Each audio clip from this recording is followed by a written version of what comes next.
Clara Beaumont pressed her fingernails into her palms so hard she felt blood. Not from fear, from fury. She had walked down that aisle knowing every whisper in that church was a lie her aunt had planted, and she had walked anyway. Because surviving meant enduring one more humiliation before she could fight back. If this story moved you, subscribe to our channel and follow Clara's journey all the way to the end. Drop your city in the comments. I want to see how far this story has traveled. The morning of her wedding, Clara Beaumont did not pray. She had tried praying once on the night her father died, when she was 17 years old, and kneeling on the cold floor of his study, with her hands pressed together so tight her knuckles went white. She had prayed for him to live. She had prayed for mercy. She had prayed for anyone to walk through that door and tell her it was all a mistake, that the man who taught her to read ledgers and ride horses and argue the price of tobacco like she was born to the trading floor was not actually gone. God had not answered that prayer. So on the morning she was to be handed over to Nathaniel Whitmore like a piece of land being transferred in a deed. Clara stood in front of the mirror in the room her Aunt Margaret had assigned her, the smallest room in Beaumont House, the one with the window that faced the barn, and she did not fold her hands. She did not close her eyes. She looked at her own reflection, and she made herself a promise instead. You will not cry. Not today, not in front of any of them. She heard Margaret's heels on the staircase before the door swung open. Margaret Caldwell moved through every room like she already owned it, which as far as she was concerned, she did. She had managed Beaumont House since the week after her brother's funeral, and in the 4 years since she had made it her business to ensure that Clara understood her position. The house, the accounts, the reputation, all of it ran through Margaret now. Clara ran through Margaret too, whether she liked it or not. You're not dressed, Margaret said, looking at Clara the way she looked at a horse she was disappointed to have purchased. The dress is there. Clara nodded toward the chair in the corner. I haven't put it on yet. We leave in 40 minutes. I'm aware. Margaret crossed the room and picked up the veil, heavy ivory fabric dense enough that you couldn't see a hand held 6 inches behind it. She held it up with both hands like she was presenting evidence. You'll wear this from the moment we arrive at the church, she said. It stays on until the minister instructs otherwise. You will not lift it, touch it, or adjust it. Do you understand me? Clara looked at the veil. She had figured out the purpose of it 2 weeks ago when she'd overheard Margaret speaking to Mr. Horace Finch, the man who had brokered this arrangement with the Whitmore family in the downstairs parlor. He's expecting plain. Make sure that's what he sees until it's too late to walk away. She hadn't understood at first, but she'd had 2 weeks to think about it, and now she did. Margaret needed this marriage to happen. She needed Nathaniel Whitmore to agree to it before he got a clear look at Clara. Because a man like Whitmore, proud and cold and particular about everything down to the grain of wood in his furniture, might have second thoughts if he saw what he was actually getting. Not because Clara was ugly. Margaret knew she wasn't ugly. That was the problem. A beautiful, capable young woman was a threat. A plain, docile one was an asset to be traded. The veil served Margaret. Everything Margaret did served Margaret. I understand you, Clara said. She took the veil from her aunt's hands and laid it on the chair next to the dress. Then she turned back to the mirror. Clara. Margaret's voice carried that particular edge, the one that had replaced the sound of her father's voice in this house. Don't make this more difficult than it needs to be. I'm not making anything difficult. I said I understood you. You have that look. What look? The one your father used to get. Margaret set her jaw. Right before he did something he thought was principled and ended up costing himself everything. Clara met her own eyes in the mirror. She kept her face very still. I'll be downstairs in 30 minutes, she said. I won't be late. Margaret held her gaze for a moment longer, searching the way she always searched for the thing underneath, and then she left. The door closed behind her with a precise, controlled click. Not a slam. Margaret never slammed anything. Slamming was for people who showed their emotions, and Margaret Caldwell had not shown a real emotion since the day she'd decided that feelings were a liability she couldn't afford. Clara picked up the dress. She thought about her father.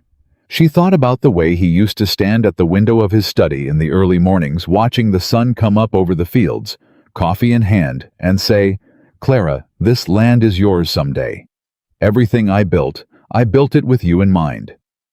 She thought about the will she had never been allowed to read, the one Margaret had produced 4 days after the funeral, neat and legal, and witnessed by 2 men whose names Clara had never heard before, which gave Margaret full authority as trustee over the Beaumont estate, until Clara married a husband of Margaret's choosing.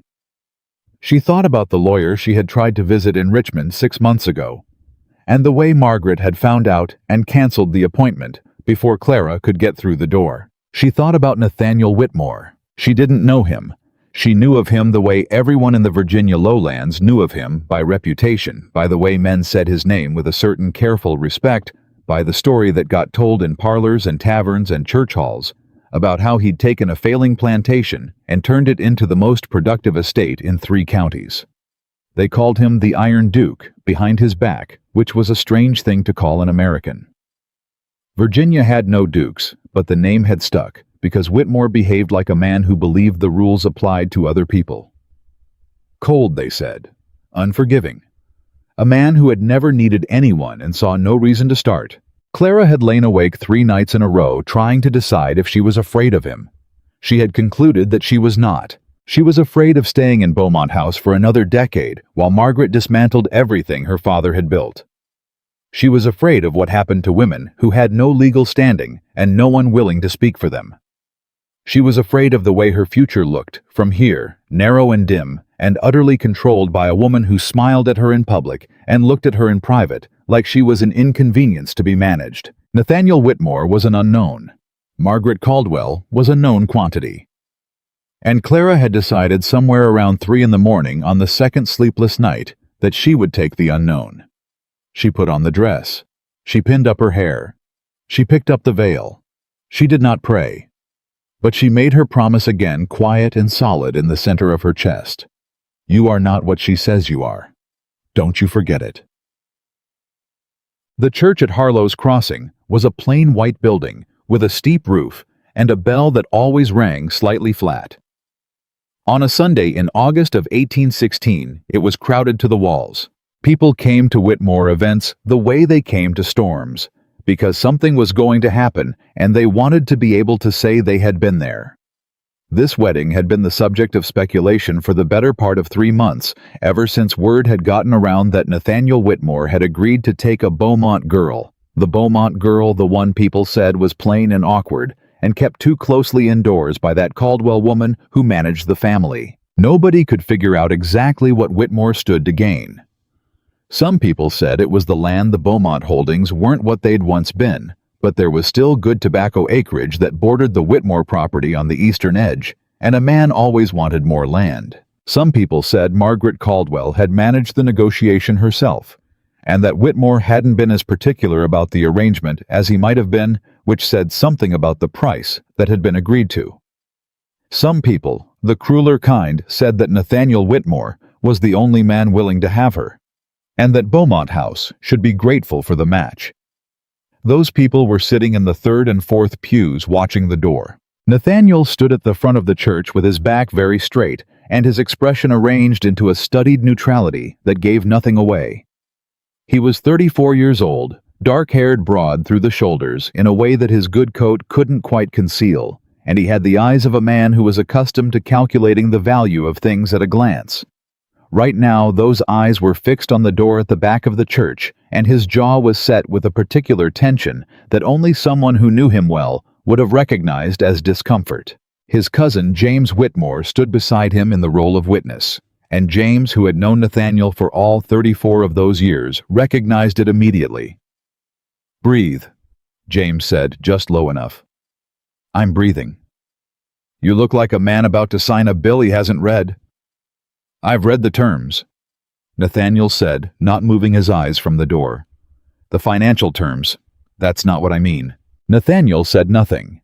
The pianist at the front of the church began to play, slightly too fast, the way nervous musicians always did. The congregation shifted, heads turned.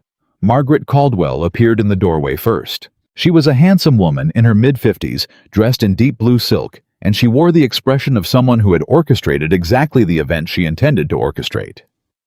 She moved down the aisle with the measured confidence of a general surveying a field she had already won. Nathaniel watched her. Something in the way she moved had bothered him since the first meeting at which she had presented this arrangement, sitting across from him with her hands folded and her smile precisely calibrated, explaining why the Beaumont girl was a practical choice, a sensible choice, a choice that would benefit both families. He had agreed, not because Margaret Caldwell had convinced him, but because the practical argument was sound, because he had been putting off the question of marriage for 3 years, and his mother had been putting it to him for 4, and because something in him was tired enough to stop arguing. But watching Margaret walk down that aisle, he felt the first real misgiving. Then the music shifted, and Clara Beaumont came through the door. He had expected plain, Margaret had said. Not unpleasant, but plain. A quiet girl, not much given to society. She'll suit your household well enough, Mr. Whitmore. She's obedient, and she doesn't require entertainment. The woman who came through the door was wearing a white dress that was too simple for a woman of her family's standing. Deliberately simple, he would realize later, and a veil so thick it made her face a shadow. She walked slowly. Her hands were steady on her small bouquet. What he noticed first was not the veil. It was the way she walked. She was not shuffling. She was not trembling. She was not doing any of the things a nervous bride in an arranged marriage might reasonably do. She walked down that aisle like she was walking to something she had decided, not something that had been decided for her. Her shoulders were back. Her chin was level. She moved through the whispers of the congregation, and there were whispers he could hear them without flinching. Whoever told her she was plain, he thought lied about more than her face. He didn't know why that thought came to him so clearly. He pushed it aside. The ceremony proceeded. The minister spoke in the practiced rhythms of a man who had married hundreds of couples and had long since stopped wondering about the particulars of individual cases. The words washed over Nathaniel without landing. He said what he was required to say. Beside him, Clara said what she was required to say, her voice clear and level, not the thin whisper of an intimidated girl. He filed that away too. Then the minister said, "You may lift the veil." Nathaniel raised his hands. The church went quiet, in the way that churches go quiet at the moment everyone has been waiting for. Not silent exactly, but pulled inward. Every breath held just slightly. He lifted the veil, and for a moment, one full unguarded moment, Nathaniel Whitmore simply stood there. The woman looking back at him was not what anyone in that church had been told to expect.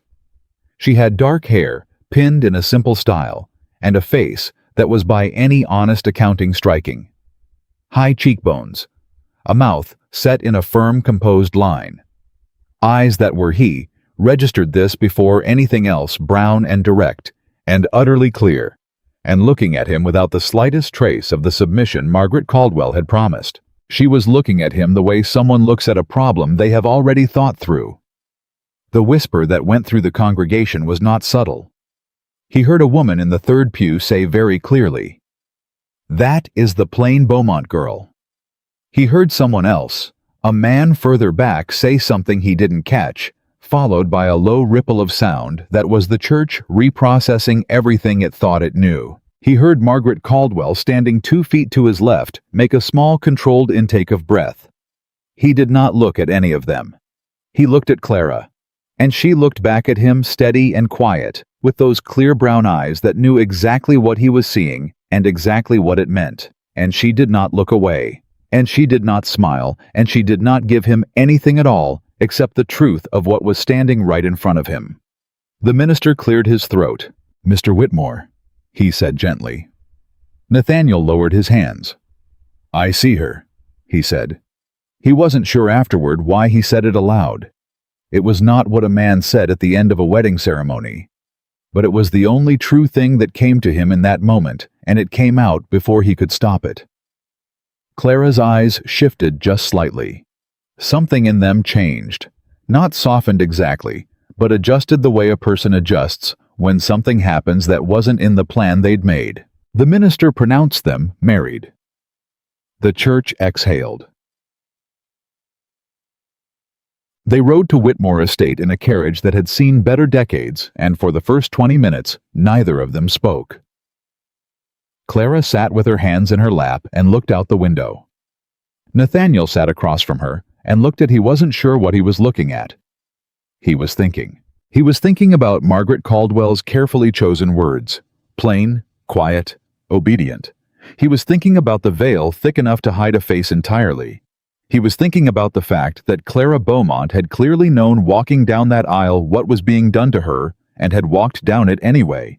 Finally, he said, "You knew what the veil was for." Clara turned from the window. Her expression didn't change. "Yes," she said, "and you wore it anyway." "I did." He studied her. "Why?" "Because refusing it would have given my aunt cause to delay the ceremony," Clara said in the same even tone she'd used in the church. "And delaying the ceremony would have given her another 3 months to arrange things to her preference rather than mine. I decided this was the faster route." Nathaniel was quiet for a moment. "Faster route to what?" he asked.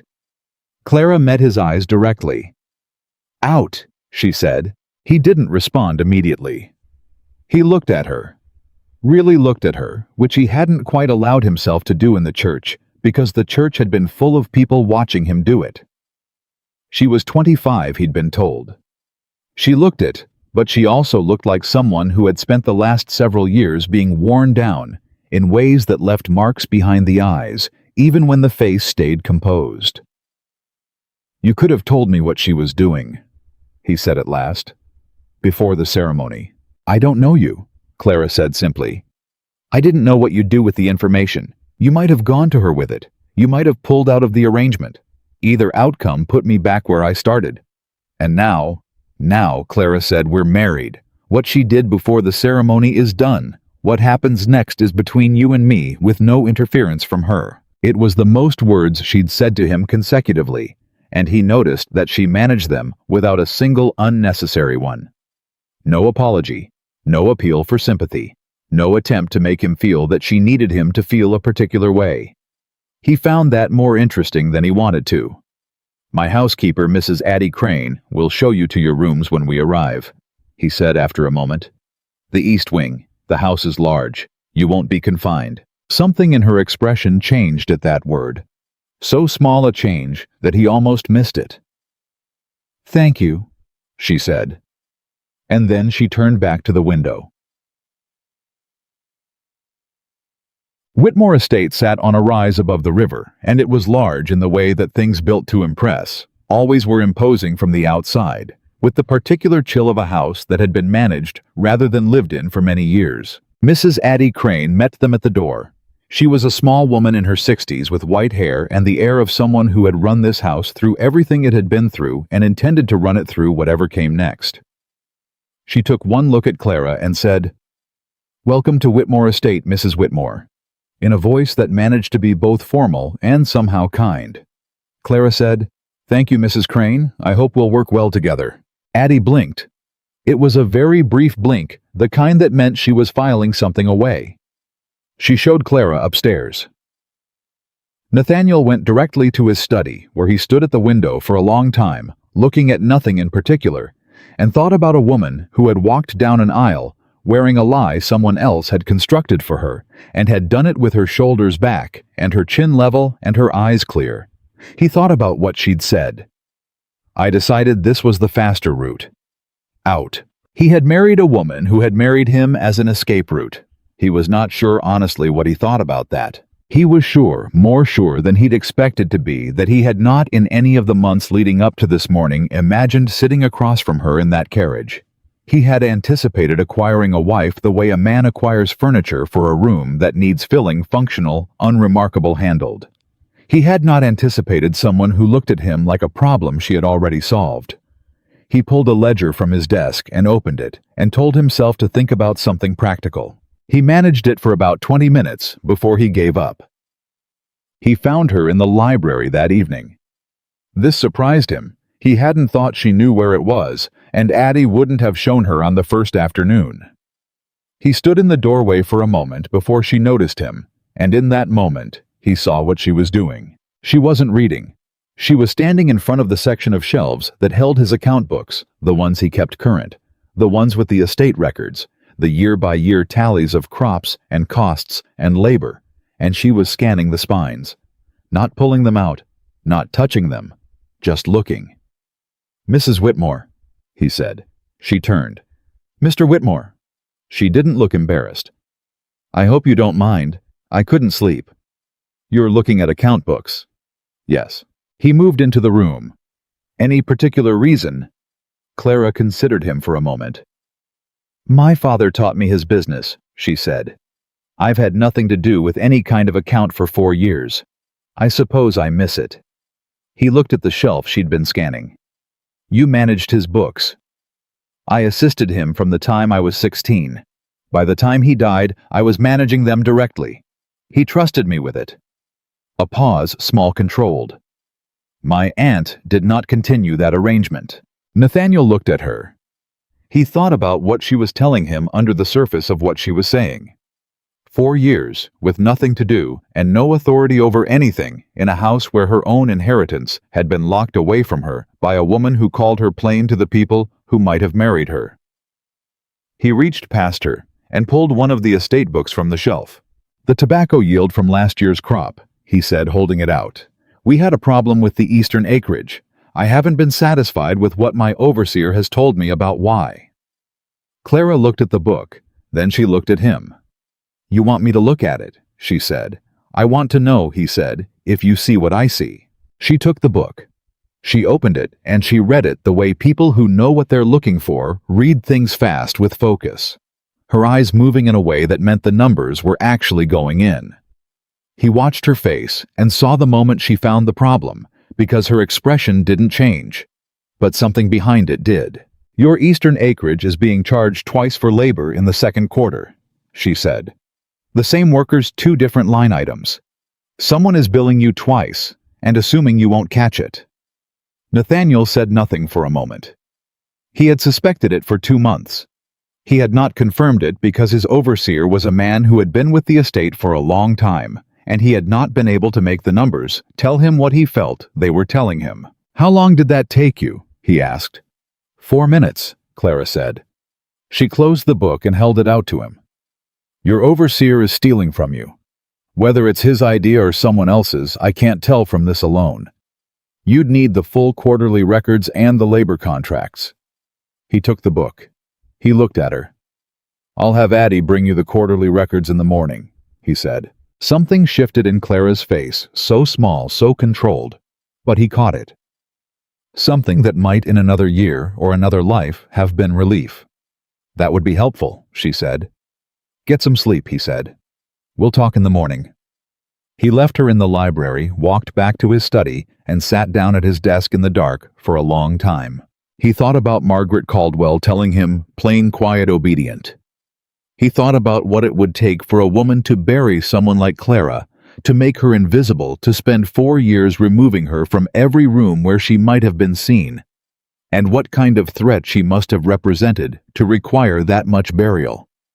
He thought about the fact that he had, in the space of 1 wedding and 1 carriage ride and 1 evening in a library, married someone he had not expected. He wasn't sure yet what he was going to do with that. But for the first time in longer than he could remember, sitting in the dark in a house that had always felt like a problem waiting to be solved. Nathaniel Whitmore was thinking about something that was not the cost of labor, or the yield per acre, or the legal terms of an arrangement. He was thinking about a woman who had walked down an aisle in a veil that wasn't hers, with her shoulders back and her chin up, and looked at him with eyes that already knew what he didn't.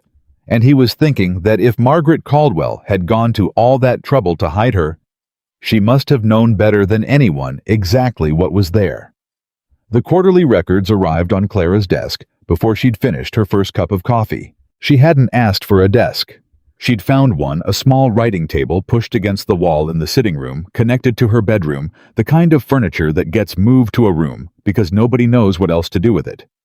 She'd pulled it to the window, arranged the chair, and when Addie Crane knocked at 7:30 with an armload of leather-bound ledgers and the expression of careful neutrality, Clara simply cleared a space and said, "Set them there, please."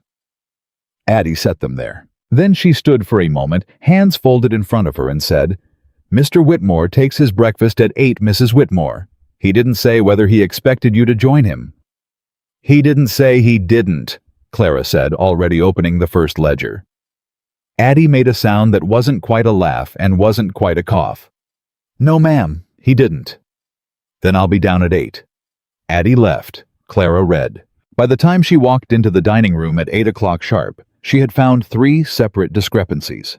Not just the double labor billing from the Eastern acreage, but a supply invoice that had been approved twice in March, and a timber contract for fencing repair that bore Nathaniel's signature on a date, when according to the household calendar hanging in the kitchen corridor, he'd been in Richmond for a legal proceeding.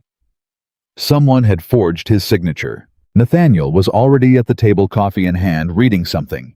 He looked up when she came in, and she noticed, because she noticed everything, that he had not arranged his expression before looking up. That meant he hadn't heard her coming. That meant his first look at her was unguarded. He adjusted quickly, but she'd already seen it. She sat down across from him. "Good morning," she said. "Good morning." He set down what he'd been reading. "Did Addie bring the records?" "She did." Clara unfolded her napkin. "I need to ask you something, and I need you to answer me honestly." Something shifted in his posture. Not defensiveness exactly. More like the particular stillness of a man who was deciding whether to be surprised. "Ask. Where were you on the 14th of March? He looked at her steadily. "Richmond. A property dispute with the Halcourt family. It ran 3 days. Then your signature on the Alcott timber contract dated the 14th of March is not yours." The stillness became something different, something harder and colder in a way that had nothing to do with her and everything to do with whoever had put that signature on that page. "Show me," he said. She reached into the front of the ledger she'd carried downstairs and produced the contract. She'd pulled it loose from the binding because she'd needed to look at the signature in full light. She laid it on the table in front of him. He looked at it for a long moment. His jaw tightened once briefly and then went still. "That's not my hand," he said. "No," she agreed. "It isn't. The letter forms are close. Someone studied your signature, but the pressure is wrong and the capitals drift. Whoever did this practiced, but they didn't practice enough." He looked up from the page. He looked at her with an expression she couldn't yet read. She was still building the vocabulary for his face, still learning which particular arrangement of features meant what. But she thought it might be the look of a man reassessing. "You learned to spot forgeries from your father," he said. It wasn't a question. "My father said a woman who could manage accounts needed to know when the accounts were being managed against her." She took a piece of bread from the basket on the table. "He was right about that." Nathaniel sat back in his chair. He looked at the contract on the table, then at Clara, then at some middle distance between them. "My overseer," he said finally. "Gideon Marsh. How long has he been with the estate?" 8 years. A pause. "I trusted him." Clara heard the weight in those 3 words, not dramatic weight, not the weight of someone performing their emotions, but the flat, dense weight of a fact that sits in the chest wrong. "I know," she said. And then, because she did know, because she had spent 4 years watching someone she trusted prove themselves unworthy of it, she did not say anything else. She just let the statement sit there. After a moment, Nathaniel reached for his coffee. "How much?" he asked. "Over the last 2 years, based on the records I've seen, somewhere between $400 and $600. Possibly more. I'd need to see the labor contracts going back further." He set the coffee down. "I'll have the full records pulled." "There's something else," she said. "The timber contract. If someone forged your signature to approve outside purchases they needed to get the payments disbursed, that means someone in the accounting chain authorized payment without verifying your presence. Either your accountant was complicit, or someone intercepted the invoices before they reached him." Nathaniel was quiet for a long moment. Then he said, "I have a man who handles incoming invoices before they reach my accountant. A clerk, been here 3 years, younger than Marsh. Name is Prewitt." Does Pruitt have any connection to Marsh outside of their work here? He looked at her. I don't know. That, Clara said, is probably the first thing to find out. She didn't know when exactly Addie Crane decided to trust her. It didn't happen that morning, and it didn't happen the next day. It happened in pieces, the way trust between women usually does, one small thing at a time, one moment at a time, each one building on the last, until the whole structure becomes solid enough to stand on. The first piece happened 3 days after the wedding, when Clara found Addie in the kitchen at 6 in the morning, 2 hours before the household officially began its day. Sitting at the work table with an account book of her own. The household accounts. The day-to-day costs of running the estate, and looking at a column of numbers, with the expression of someone who had been staring at a problem long enough that it had stopped making sense. Clara sat down across from her without being invited. Addie looked up startled, and then composed herself very quickly. Mrs. Whitmore, I didn't hear you come down. The stairs creak on the right side, Clara said. I walked on the left. She looked at the account book. May I? Addie hesitated, just a breath's worth of hesitation, and then slid the book across the table. Clara looked at it. The household accounts were in good order, for the most part organized in Addie's neat, slightly old-fashioned hand. But there was a line of monthly charges from a supplier in Fredericksburg kitchen goods the notation said that had been running consistently $10 over what seemed reasonable month after month for the past year. Do you use this supplier? Clara asked. I order from him twice a year, Addie said carefully. Specialty items, Christmas and spring cleaning. These charges appear monthly. Addie looked at the page, and then she looked at it more carefully, and Clara watched the color leave her face by degrees. I didn't authorize monthly orders, she said. I didn't think so, Clara said. Addie sat very still for a moment. If someone has been running charges through my household accounts, she said in a voice that was controlled and very cold, I need to know who. So do I, Clara said. Let's find out together. That was the first piece. By the end of the first week, Clara had mapped the full shape of what was happening at Whitmore Estate, and it was worse than she'd initially suspected. Gideon Marsh, the overseer, had been systematically billing the estate for labor and materials that were either doubled or didn't exist. Thomas Pruitt, the clerk, had been intercepting invoices before they reached the accountant and altering figures before passing them on. The Fredericksburg supplier charges going through Addie's household accounts were a third separate channel money being pulled out in smaller amounts that were less likely to raise flags. 3 channels, running simultaneously, coordinated.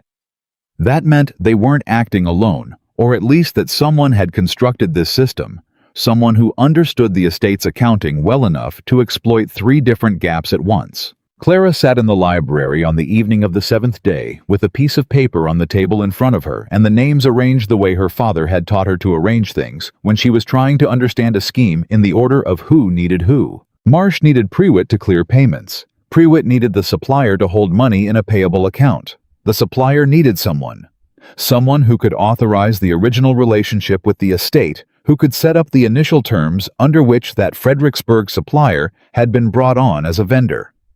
She went back through the records. The Fredericksburg supplier had been brought on as a vendor 14 months ago, approved by a single authorization that bore, she looked twice to make sure, Nathaniel's signature. He'd been in Richmond again that week. She'd checked. She sat with that for a long time. The door to the library opened, and Nathaniel came in, and she looked up, and he looked at her face and stopped moving. What is it? He said. It wasn't a question. Sit down, she said. He sat. She turned the paper around and slid it across to him. He looked at it.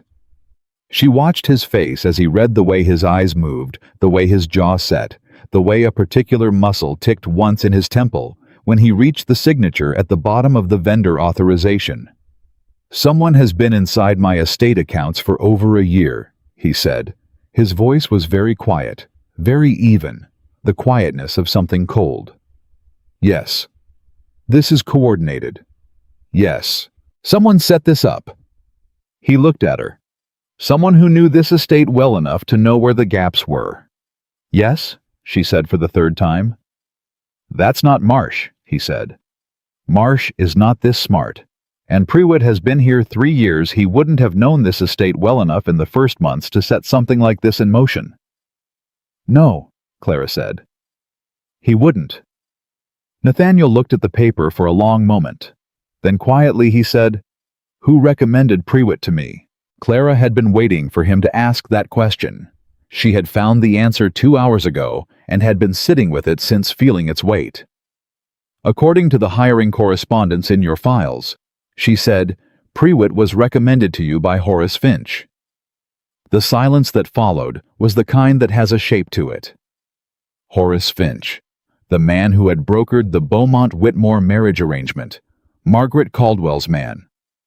Nathaniel was very still. Your aunt, he said. I don't know that yet, Clara said carefully. I know Finch is connected to both arrangements. I don't know if my aunt is behind the financial scheme, or if Finch is operating independently, or if this is a coincidence. Do you believe it's a coincidence? She met his eyes. No, she said. I don't. He stood up.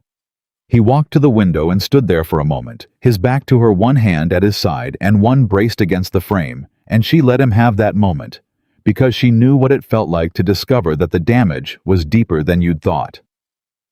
Then he turned around. I need to know everything you found, he said. All of it, from the beginning. All right, she said. Tonight. All right, she said again.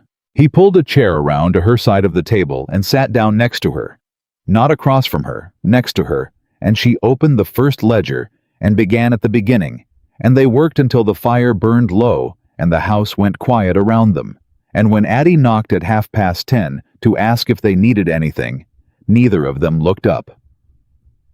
Tito. The first time James Whitmore came to the estate after the wedding, he arrived unannounced and on horseback, which was exactly the kind of thing James did.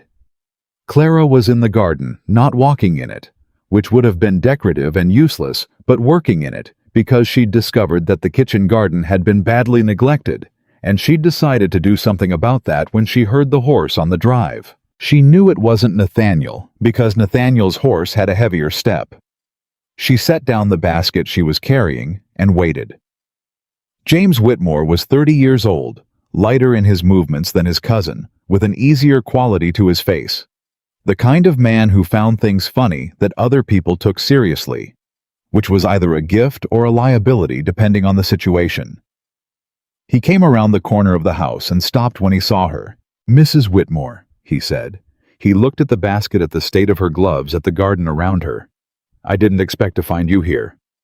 Where did you expect to find me? Honestly, I'm not sure. Somewhere inside, I suppose. Resting. I don't rest well, Clara said. Do you need Nathaniel? He's in the barn. I think Marsh's replacement starts this week, and he's been spending more time with the field management. James looked at her for a moment. Then he said very simply, Marsh is gone, as of Monday. Nathaniel moved quickly. We had sufficient evidence, Clara said. There wasn't a reason to delay. She'd said. She heard it as she said it and didn't take it back because it was accurate. James Whitmore registered it too. She could see him register it, a small, precise adjustment of his expression, as if something had shifted into a position he hadn't anticipated. I came to see how you were settling in, he said. I'll be honest with you, Mrs. Whitmore, because it seems like the kind of approach you'd prefer. I was worried about this arrangement. I had certain expectations about what a Caldwell brokered match would look like. And now? He smiled genuinely, not the polished kind. And now I'm wondering how the Caldwell woman managed to hide you for 4 years, because you don't strike me as particularly hideable. Clara looked at him for a moment. She had help, she said. And I was younger and less certain of myself, and I didn't yet understand exactly what she was doing until it was already done. A pause.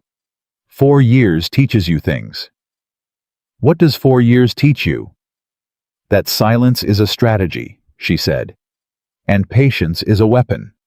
and that the person who appears to be losing is not always the one who is losing. James was quiet for a moment. Then he said, "I think my cousin is going to figure out what he married." "He's already figuring it out," Clara said. "Whether he knows what to do with it is a different question." Nathaniel found out about the conversation from James that same evening, when James cornered him in the study with that particular look on his face that meant he'd decided something and was going to say it whether Nathaniel wanted to hear it or not. "Your wife is extraordinary," James said. "I'm aware," Nathaniel said, without looking up from the papers on his desk.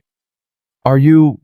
Because 2 weeks ago you were telling me this was a practical arrangement, and you had no particular expectations."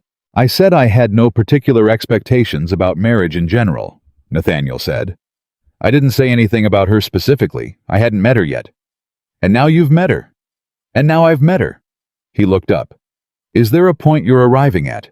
James sat down in the chair across from the desk, the chair Clara usually occupied when they were working, and Nathaniel noticed with some irritation that he noticed that, and said, "She told me that patience is a weapon, and that the person who appears to be losing is not always the one who is losing."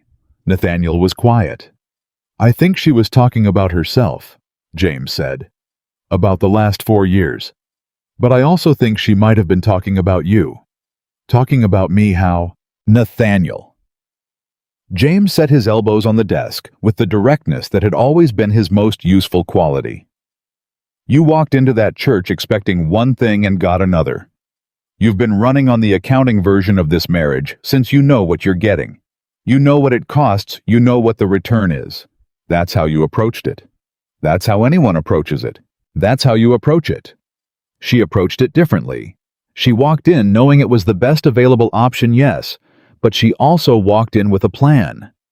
She's been executing that plan since the carriage ride home, and you've been reacting. James paused. "She's 2 moves ahead of you, Nat. I think she's been 2 moves ahead of this whole situation for quite a while, and nobody gave her credit for it because nobody thought to look." Nathaniel sat with that. "She's not trying to get ahead of me," he said finally. "No," James agreed. "She's trying to get ahead of your aunt. She's not my aunt. Margaret Caldwell, who is by your evidence connected to a man who placed a corrupt clerk in your accounting chain and may have been running money out of your estate for over a year." James paused. "Your wife figured that out in a week, Nat. A week. From ledgers that your accountant and your overseer and your entire staff had been looking at for months." Nathaniel said nothing. "What are you going to do about it?" James asked. "About the fraud.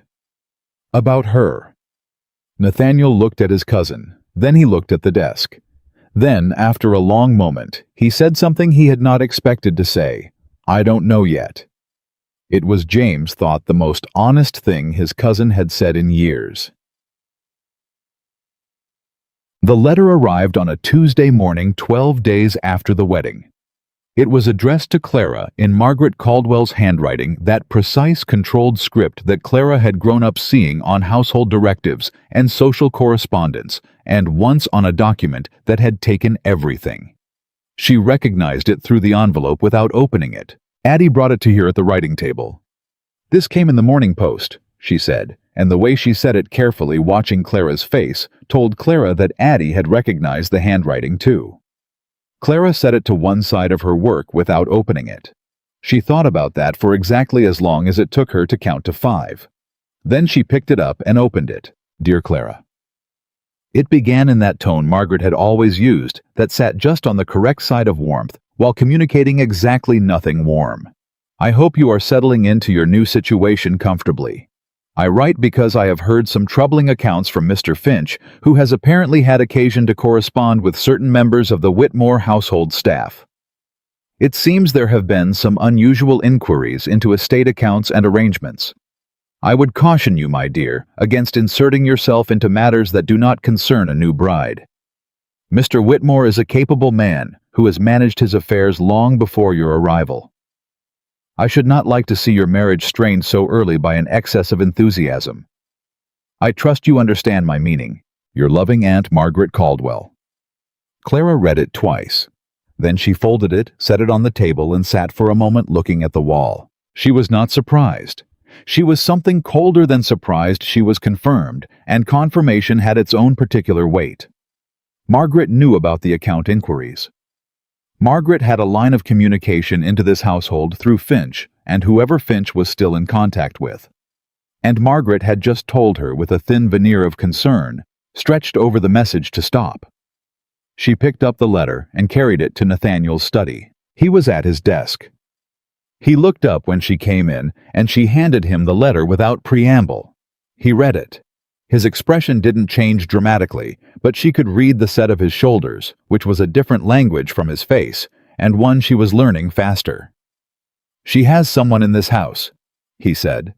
"Yes." "Finch has a contact here." "Yes."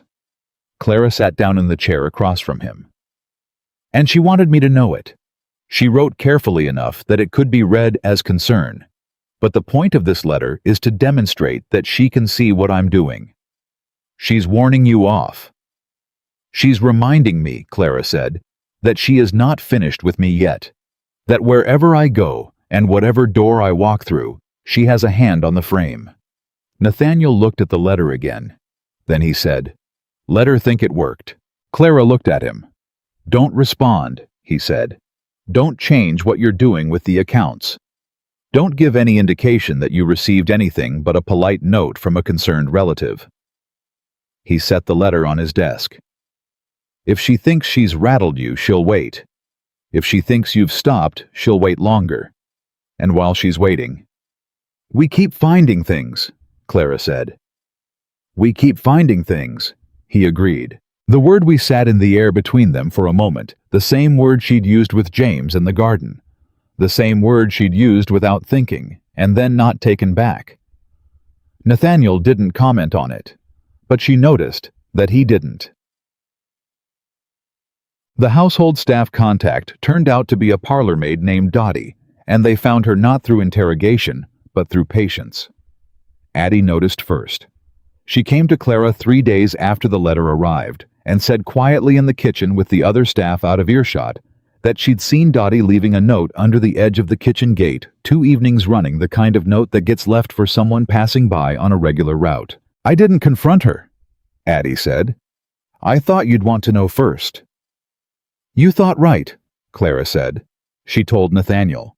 He wanted to dismiss Dottie immediately. Clara asked him to wait 1 more day. "1 more day for what?" he asked. "To give her somewhere to go," Clara said. "If we dismiss her without that, she has no option but to go back to Finch for work. And then she's Finch's problem to place elsewhere, and we lose the ability to know where she is." He looked at her. "You want to help her," he said. "I want to be strategic," Clara said. And then, more honestly, "And yes, I want to help her. She's a girl, Nathaniel. Probably doesn't understand the full shape of what she was doing. Someone told her to pass notes and paid her a little extra, and she didn't think past that." He was quiet for a moment. "All right," he said. 1 day. Clara spent that 1 day in conversation. Careful, indirect conversation. The kind that gives someone a way out without making them feel cornered with Dottie. And by the end of it, she had enough of the story to know she'd been right. Dottie was 19, newly arrived from a failed tobacco farm in the western counties, and a man named Finch had helped her get the Whitmore household placement, and told her only to pass along any notes she received once a week, to a man who passed the kitchen gate on his way to market. She hadn't known what was in the notes. She'd been told it was personal correspondence for Mr. Finch's sister. "Did the notes come in envelopes?" Clara asked. Dottie shook her head. "Folded, sealed with plain wax." "Who handed them to you?" A long pause. "A man I never saw before. Different each time." So they'd been careful. The notes were coming from someone inside the house, or possibly being prepared outside and brought to the maid for transmission through a system that was distributed enough that no single point would reveal the whole. But they'd already found the whole, or most of it. Clara arranged a position for Dottie with a family in Richmond that Nathaniel vouched for. She didn't ask Nathaniel if he minded the trouble. She told Addie what had been arranged and asked her to inform Dottie, and then she told Nathaniel what she'd done. He looked at her for a long moment. "You moved faster than I expected," he said. Dottie didn't need more time in this position, Clara said. And every day she stayed was another day Finch had a line into your house. Agreed. He looked at her. You didn't ask me before placing her. Clara met his eyes directly. I arranged a position. I didn't spend your money or use your name without your knowledge. I told Addie to use mine. If you object to the decision, tell me now and I'll manage it differently next time. A pause. A beat of silence in which she held his gaze and didn't fill the space. I don't object, he said at last. Good, she said. She picked up her ledger and walked out of his study, and she did not permit herself to feel anything until she was back in the library with the door closed, and then very briefly in the quiet with no one watching. She let out a breath that had been sitting in her chest for about 30 minutes and felt something that was not quite relief and not quite satisfaction, but was the nearest thing to both that she'd felt in a very long time. James Whitmore, on his second visit of the month, arrived to find his cousin sitting in the library at 9 o'clock in the evening, not working, not reading, just sitting a cup of coffee long gone cold at his elbow, looking at the middle distance with an expression James had never quite seen on him before. What happened? James asked. Nothing happened, Nathaniel said. Something happened. You look... James searched for the word. Reconsidered. Nathaniel looked up at him. She placed a dismissed household employee in a new position before I'd finished deciding whether to dismiss her, he said. And she told me after. Not asked. Told. How did that go? Nathaniel was quiet for a moment. Then he said, She said if you object, tell me now and I'll manage it differently next time. Not I'm sorry for exceeding my authority. Not I should have asked. Just tell me now and I'll adjust. James sat down. And you said, I said I didn't object. Did you? No. He looked at the cold cup of coffee. No, I didn't. She was right. The decision was correct. The speed was correct. She saw the situation clearly and she moved. He paused. I hired Pruitt on Finch's recommendation without asking why Finch was recommending a clerk to me. I kept Marsh for 8 years because he'd been here and I knew him.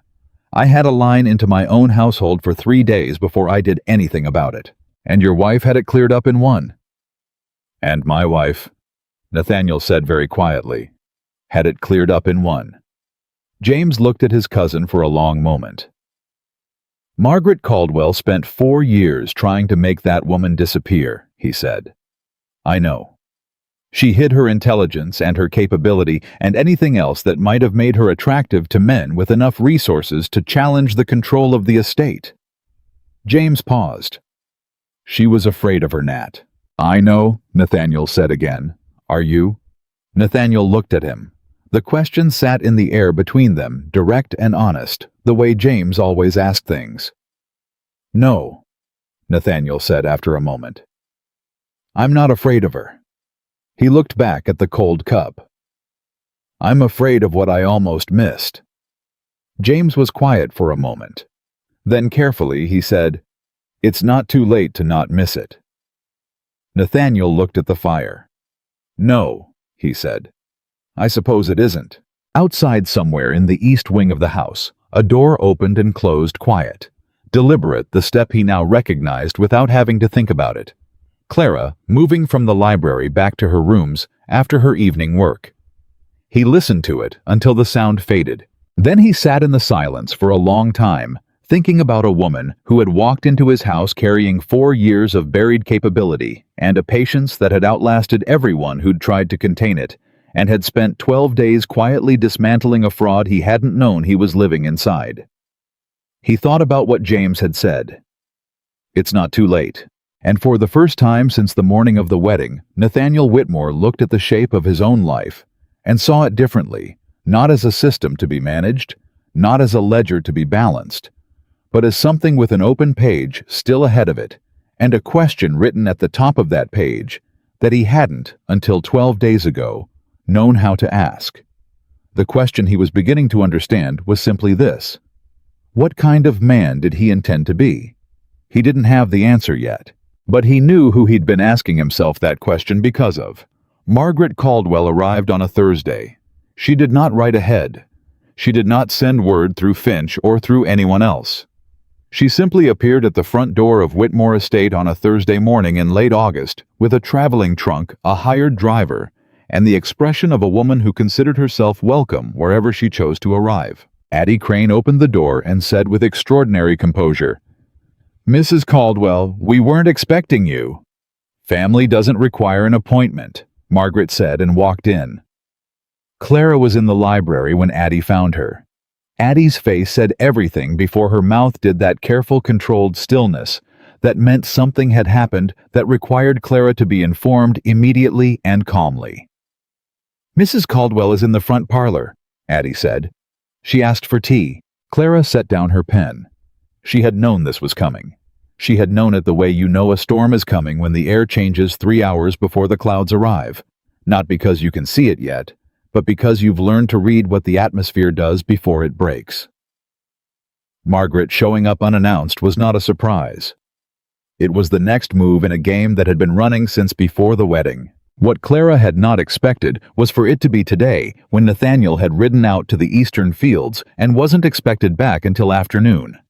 She considered that timing for exactly 4 seconds.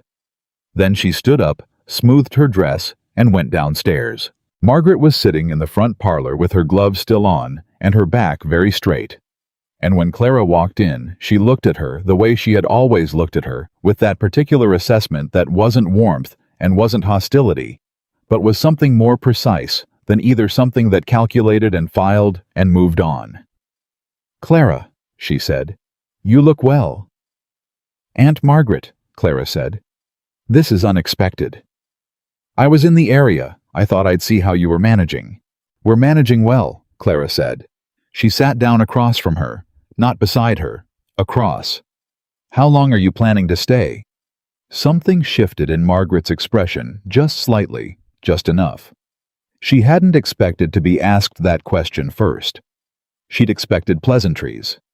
She'd expected the version of Clara she'd manufactured over 4 years, careful, deferential, slow to assert. "A few days," Margaret said. "There are some matters I'd like to discuss with Mr. Whitmore." "What matters?" "Another shift. Smaller this time, better controlled. Business matters. Nothing that need concern you." "Everything that happens in this house concerns me," Clara said. Her voice was level and pleasant and entirely immovable. "I'm not excluded from business discussions here." Margaret looked at her for a long moment. "You've settled in quickly," she said. The tone was the one that had always meant you've gotten above yourself. "I've settled in appropriately," Clara said. Addie brought the tea. Clara poured, because it was her house, and that was what the woman of the house did, and she watched Margaret watch her do it with that calculating look, and neither of them said anything for the length of time it took to fill 2 cups. Then Margaret said, "I heard you've been going through the estate accounts." "I have." "That's rather a lot of involvement for a new bride." "Nathaniel asked me to look at them," Clara said. "I found several irregularities. We've addressed them." Irregularities. Margaret repeated the word with a careful neutrality that Clara recognized as the performance of innocence. "What sort of irregularities?" "The financial kind," Clara said. "The sort that required the dismissal of the overseer and a review of vendor relationships going back 18 months. The silence that followed was brief, maybe 3 seconds.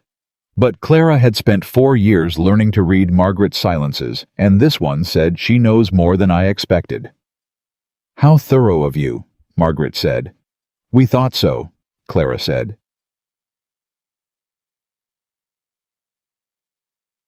Nathaniel came back at noon, 2 hours earlier than expected, and Clara understood when she saw his face that Addie had sent someone to find him the moment Margaret walked through the door. He came into the front parlor and greeted Margaret with the formal courtesy of a man who had decided on his approach before he walked in the room. Polite, composed, giving nothing. "Mrs. Caldwell," he said, "this is a surprise." "I hope a pleasant one," Margaret said with a smile she'd been using on men like Nathaniel Whitmore her entire adult life, a smile that said, "I am a harmless older woman, and you are a capable man, and we both know our places." Nathaniel did not visibly react to the smile. He sat down beside Clara, beside not across, and accepted the cup Clara poured for him and said, "To what do we owe the visit?" "I wanted to see that Clara was comfortable," Margaret said. "And I hoped we might have a conversation about the Beaumont property, the eastern parcel specifically." Clara kept her expression neutral, but she felt the words land, felt them land specifically because she knew what the eastern parcel was, and she knew why Margaret was raising it, and the timing of it in the context of everything she'd found in the estate accounts over the past 2 weeks was not a coincidence. The eastern parcel of the Beaumont property was the tract that bordered Whitmore land. It was the piece that had the most value. The piece her father had told her was the foundation of everything else. The piece that Margaret had never managed to sell or leverage in 4 years, despite Clara now suspected very much wanting to. "What about it?" Nathaniel said. "There's been some interest," Margaret said. "A buyer from Philadelphia. Significant offer. I thought it only right to inform you given the adjacency to your own holdings, in case you had an interest in acquiring it before it went to outside parties." "That parcel is part of the Beaumont estate," Clara said. "Yes," Margaret agreed pleasantly, "which is held in trust until the terms of my father's will are satisfied." "Which they now are," Margaret said. "You're married, Clara. The trust conditions have been met. The estate is yours to manage, which in practical terms, of course, means it transfers to your husband's oversight." And there it was. Clara had known it was coming. She had known since the night she'd sat in the kitchen with Addie looking at the Fredericksburg supplier charges that the financial scheme at Whitmore Estate was not the main event. It was a funding mechanism. Margaret needed money, enough money to do something that required capital she didn't currently have, and she'd been pulling it from wherever she could reach. The eastern parcel was the main event. "The trust transferred management of my estate to me," Clara said. "Not to my husband." Margaret looked at her with a patience that had a knife in it. "The law is fairly clear on the matter of married women's property, my dear." "Actually," Clara said, "it isn't. Not in Virginia, and not under the specific language my father used in his will. He was quite deliberate about the wording. I've had occasion to read the document. This was a calculated risk." She had read the will.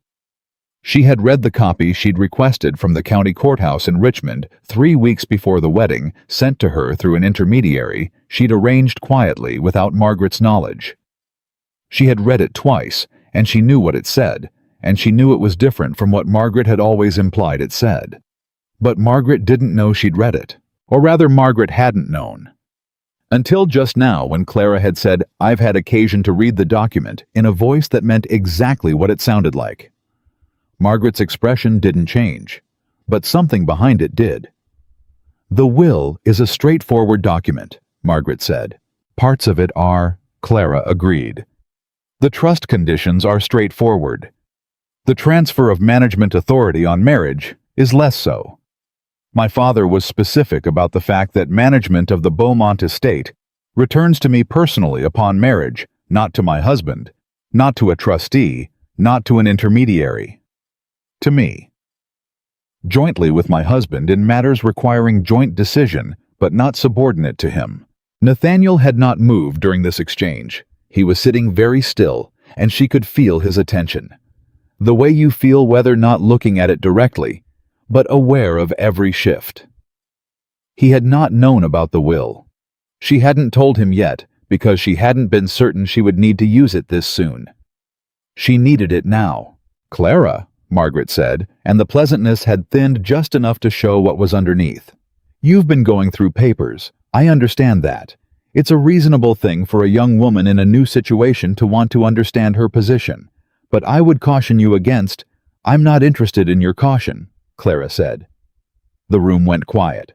It was the first time in 25 years of her life that she had said those words to Margaret Caldwell, directly, without softening them, without the cushion of deference that had been trained into her over 2 decades of living in a house Margaret controlled. She said them the way you take out a splinter quickly, cleanly, because the longer you hesitate, the worse it gets. Margaret looked at her as if she were seeing something she hadn't expected to see in a room she thought she'd furnished herself. "Nathaniel," she said, turning to him. A woman retreating to higher ground. Nathaniel set down his cup, My wife, he said quietly, has been very clear about the terms of her father's will. I'd like to review the document before we discuss the eastern parcel any further. He paused. That seems fair, doesn't it? Margaret's jaw did not move, but the line of it changed. Of course, she said. That evening, after Margaret had been shown to a guest room, and the house had settled into the particular tension of a place where something unresolved is sleeping under the same roof as the people. It's unresolved with. Nathaniel came to the library. Clara was already there. She had the will on the table in front of her, the actual document, the one from the courthouse. And she looked up when he came in and said, I should have told you about this sooner. He looked at the document. Then he pulled out the chair across from her and sat down. Show me. She slid it across. He read it the way he read everything carefully, completely, his eyes moving in a way that said he was actually taking it in rather than skimming. When he finished, he looked up. Your father was protecting you, he said. Yes. He didn't trust that whoever managed the trust would honor the standard legal transfer. A pause. He knew what could happen. I think he was beginning to suspect what Margaret was, Clara said. He was sick for almost a year before he died. He had time to think, and he had a lawyer he trusted, a man in Richmond named Calloway, not the men Margaret used for probate. He had a second will drawn up. Margaret produced hers first immediately after his death, and it was witnessed and legal, and Calloway's version never got a hearing. Nathaniel was very still. You're saying Margaret may have known about the second will. I'm saying that Calloway contacted me 8 months after my father's death through a letter, and Margaret intercepted it. Clara kept her voice level. I found the letter opened and resealed, tucked behind a board in the back of a wardrobe in my room at Beaumont House. I found it 6 months ago. I don't know if Margaret read it and replaced it thinking I'd never look there, or if one of the maids made a mistake. But the letter said that Calloway had a document he needed to discuss with me, and that he had been unable to reach me through standard correspondence. You went to see him. I tried. She stopped me, not forcibly, but she found out I'd made the appointment, and she had reasons why I couldn't go that day, and then reasons the next time. And eventually, 3 months passed, and I hadn't gotten through the door.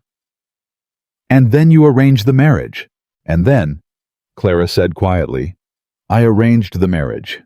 I arranged it in the sense that I stopped resisting the option and started using it. Because getting to Calloway from inside Beaumont House wasn't working. Getting to Calloway as Nathaniel Whitmore's wife was a different matter entirely. The silence that followed was not uncomfortable. It was the kind of silence that happens when two people are looking at the full shape of something for the first time, and understanding takes a moment to settle. You married me to get to your lawyer, Nathaniel said. I married you, Clara said carefully, because it was the only legal path out of a situation that was becoming worse. Calloway was one of several reasons. She paused. I want to be honest with you about that. He looked at her for a long time. I want to go see Calloway, he said. So do I. Tomorrow morning, before Margaret is up. She'll find out. Yes, he said. She will. After we've already gone. Clara looked at him. There was something in his face that she was still learning, that quality she'd seen glimpses of and hadn't had a name for yet. It was the thing underneath the coldness, the thing the coldness had been built on top of. And tonight it was closer to the surface than she'd ever seen it. It looked like anger. But it also looked around the edges like something else. She thought it might be the look of a man who had decided something. All right, she said. Tomorrow morning. Calloway's office in Richmond was on a side street off the main commercial block, and he was a small man in his 60s, with sharp eyes and ink-stained fingers, and the manner of someone who had been keeping a secret with some anxiety for quite a long time. When Clara walked through his door, he stood up so fast he knocked a stack of papers off his desk. Miss Beaumont, he said, and then correcting himself, Mrs. Whitmore. My God. He looked at Nathaniel. Mr. Whitmore. Mr. Calloway, Clara said. You have a document belonging to me. I have, he said. I have had it for 3 years and 9 months, and I have been trying to get it to you for most of that time." He was already moving to a locked cabinet in the back of the office. "I wrote 6 letters. I sent 3 of them through intermediaries. I received no response from any of them." "I received one," Clara said. "It was intercepted." Calloway stopped. He turned. "Intercepted by whom?" "Margaret Caldwell." He looked at her for a long moment, and then he looked at the cabinet, and then he pulled out a key from his vest pocket and unlocked it. The document he set on the desk was wrapped in oilcloth and sealed with 2 separate wax seals, and it was thick, thicker than the trust document Margaret had produced, thicker than the standard will language that had governed Clara's life for 4 years. "Your father came to me 8 months before he died," Calloway said. "He told me he had concerns about the management of his estate and about his daughter's future. He said he'd made provisions in his existing will, but that he did not fully trust the parties named, and he wanted a separate document that would be held outside the standard probate channel until Miss Beaumont, you could be located, and the document presented properly." He paused. He was very clear about one thing. "What thing?" Clara asked. "He said under no circumstances is Margaret Caldwell to be present when this document is read." Clara opened the oilcloth with steady hands. Nathaniel stood beside her, not behind her, not across the desk beside her, and read along with her.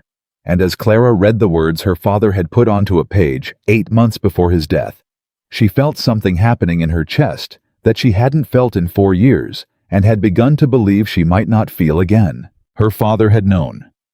He had known what Margaret was, or suspected enough of it to act. He had known that the will Margaret would produce would sideline Clara under the language of trusteeship, and he had known that Clara, young and unprotected and alone, might not be able to fight it.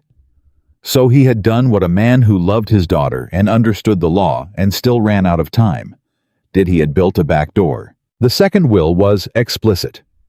The Beaumont estate, all of it, the house, the land, the accounts, the eastern parcel belonged to Clara Beaumont, outright upon her father's death, with a trusteeship in place only until her 21st birthday, or marriage, whichever came first. The trustee was named as Calloway himself, not Margaret. And the document included a specific clause in the event that any other will or document was produced claiming to supersede this one. This will was to be treated as primary as it had been signed, witnessed, and notarized 6 months later than the document Margaret had used. Margaret's will was older. Her father had written it, revoked it, and written a new one, and Margaret had known about the original and produced it as if it were final. Clara read the clause twice. Then she set the document down and looked at Calloway. "This supersedes what was used for probate," she said. "It does," he said.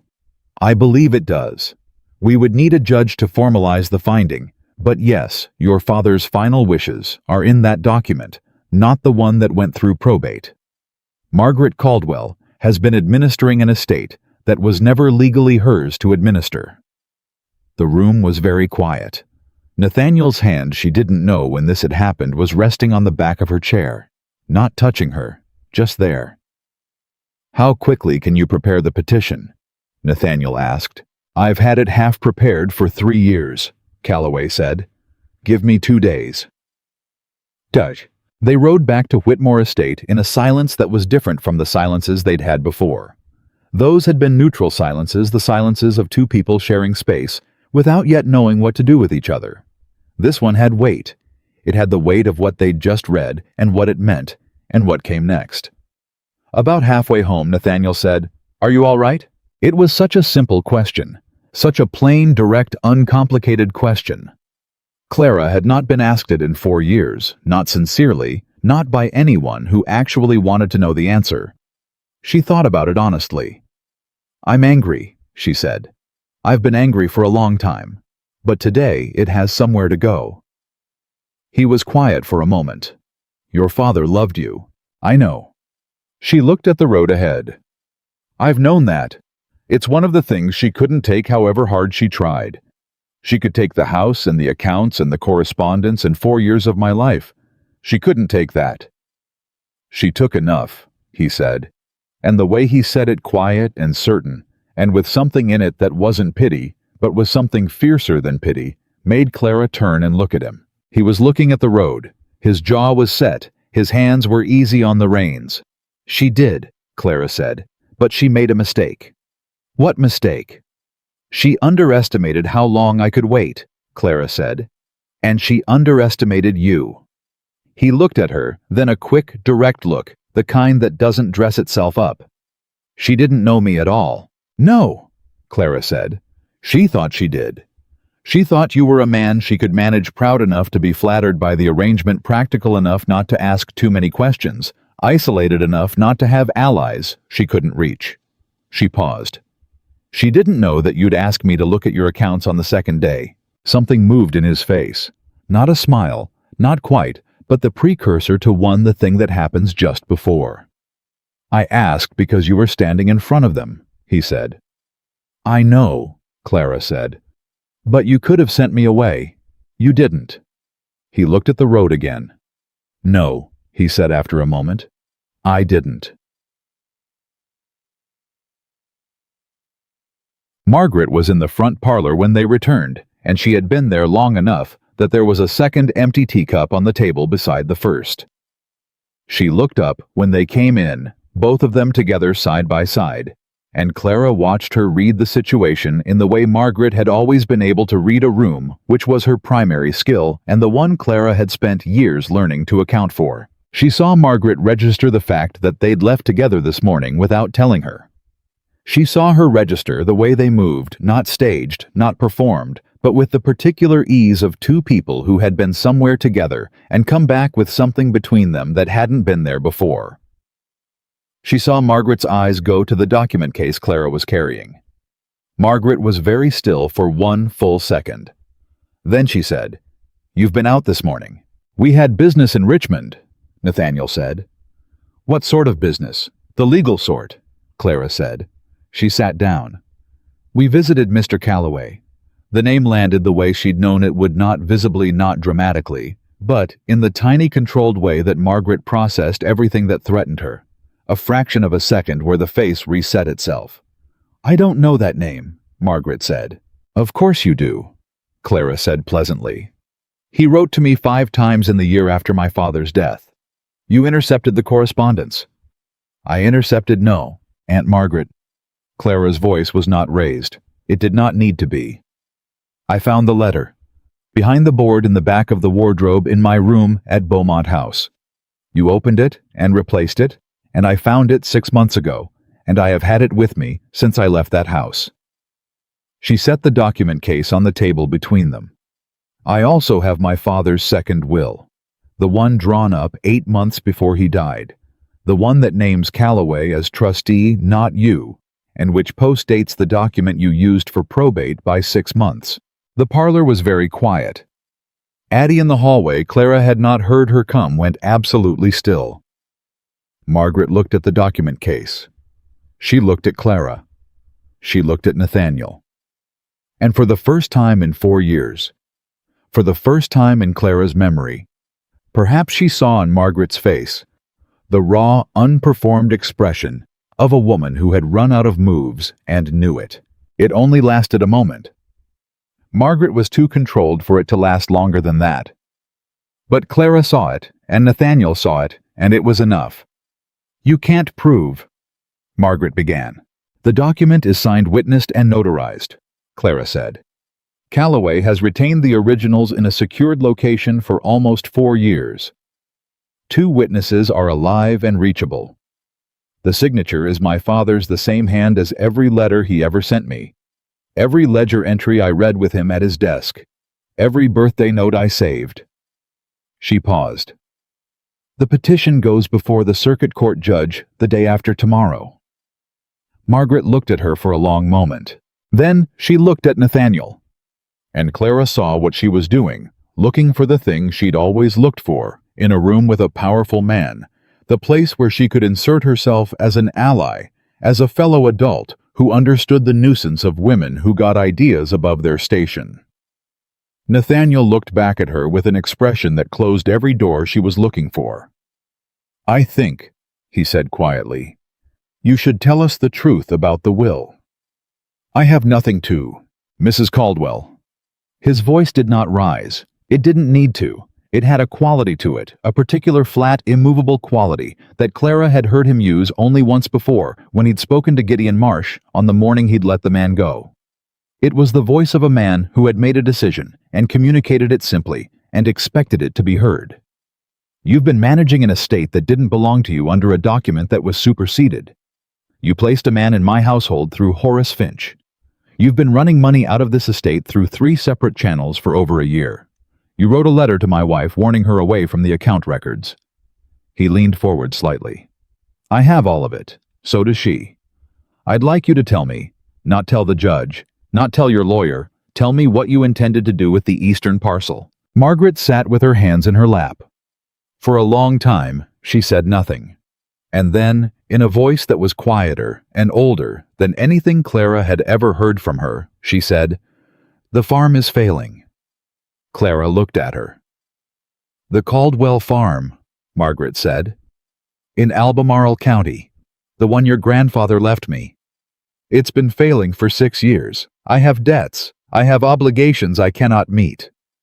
She looked at her own hands. The eastern parcel would have sold for enough to clear everything. Clara was quiet for a long moment. "You could have asked," she said. Margaret looked up. "You could have come to me," Clara said, 4 years ago, after my father died. You could have told me the farm was in trouble and asked for help. I would have helped you. He would have wanted me to help you." She felt the anger in her chest still there, still burning, but underneath it, something sadder. "Instead you built a cage and put me in it and spent 4 years taking from the edges of everything I had, and in the end, you didn't even have to. You just had to ask." Margaret's face did something complicated. "You were 21, she said. "What could you have done?" "Something," Clara said. "I would have found something. That's what you never understood about me. You spent 4 years trying to convince yourself and everyone else that I wasn't capable of anything, and you convinced yourself in the process. That was your real mistake." She stood up. "I'm going to ask you to leave this house tomorrow morning, Aunt Margaret.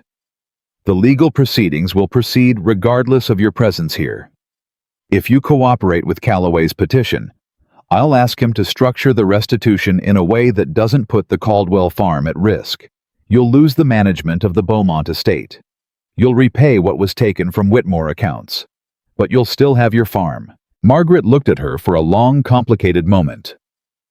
"And if I don't cooperate," she said. "Then the judge decides," Clara said. "And you know as well as I do what a judge does when he sees forged documents and intercepted correspondence and 3 years of fraudulent accounting." Silence. "I'll need tonight," Margaret said finally. "You have it," Clara said. She left the parlor. She walked down the hallway past Addie, who pressed her arm briefly with one small, firm hand, and out through the back of the house, and she stood in the kitchen garden where she'd been working the day James arrived, and she put both hands flat on the fence rail and breathed in the late August air and let herself feel the full weight of what had just happened settle through her bones. She heard his step before he spoke. "Clara." She didn't turn around. "I'm all right." "I know you are," Nathaniel said. He came to stand beside her at the fence, not touching, just beside. "That's not why I followed you." She turned to look at him then. "I owe you an apology," he said. He said it simply without preamble, the way he said most things that mattered directly without dressing it up. "I walked into that marriage with a set of assumptions. I heard what Margaret told Finch, and I didn't look past it, and I didn't ask questions I should have asked. You deserved better than that from the beginning." Clara looked at him. She thought about the veil. She thought about the carriage ride home, and the library, and the ledgers, and the 12 days of working side by side, and the look on his face in Calloway's office when he'd read her father's words. "You asked me to look at your account books on the second day," she said. "That's not—" "It is," she said. "You didn't have to do that. You could have kept me in a parlor with embroidery and social calls and managed your estate around me for the next 30 years. Instead, you handed me a ledger." She paused. "That matters, Nathaniel. To me, that matters." He looked at her for a long moment. "It wasn't generosity," he said honestly. "I was curious. You were standing in front of those shelves like you had a right to be there, and I wanted to know if you actually did." And you did," he said. "You had more right to be there than anyone I'd ever put in that room." The late afternoon had gone golden and still around them, and for a moment, neither of them said anything, and the quiet was not the cautious, neutral quiet of the first weeks, but something that had been worked for, something that had been earned in ledgers and carriage rides and a parlor confrontation and 4 years of a woman refusing to disappear. "She's going to cooperate," Clara said. "Yes," Nathaniel said. "She is. Because the alternative is worse." "Yes," a pause. "But also because you gave her a way out that didn't require her to lose everything. You didn't have to do that." "I know," Clara said, "but she was my father's sister. Somewhere under all of it she was that." She looked at the fence rail under her hands. "He wouldn't have wanted me to destroy her. He would have wanted me to be the thing she never thought I was." "What's that?" Clara looked at him. "Bigger than her," she said. Nathaniel was quiet for a moment. Then he said very simply, "You are." The words settled. Clara turned back to the fence and looked out at the garden she'd been steadily bringing back to order since the week she'd arrived, the rows she'd staked, and the soil she'd turned, and the work she'd done with her own hands in the early mornings when the house was still quiet and the world hadn't started demanding anything of her yet. She had planted things these past weeks, in more ways than one. "I should go back in," she said. "In a minute," he said, and she stayed. They both stayed. Standing at the fence rail in the late August afternoon in the garden that was beginning tentatively and stubbornly to grow back. Neither of them needed to say what it was they were both standing inside of, but they both knew. Margaret left the next morning before anyone else in the house was fully awake. Clara heard the carriage on the drive at 6:30, the particular sound of wheels on gravel moving with purpose, not lingering, and she lay in bed for a moment and listened to it fade, and then she got up. There was no dramatic farewell, no final confrontation in the hallway, no last words exchanged over the threshold. Margaret Caldwell simply left the way she had always conducted her retreats, quietly controlled, without giving anyone the satisfaction of witnessing the moment she conceded ground. Clara had expected nothing different. In 25 years, Margaret had never once given Clara the thing she wanted most, which was the plain, unadorned truth about what she'd done and why. She wasn't going to start now. What she had left on the writing table in the guest room was a single folded note. Addie brought it to Clara at breakfast. Clara opened it, read it, and set it beside her plate. Nathaniel looked at her across the table. "What does it say?" he asked. "That she will cooperate with Calloway's petition." Clara picked up her coffee. "And that she hopes I understand she acted as she believed best." "That's not an apology." "No," Clara said. "It isn't." She looked at the note for a moment.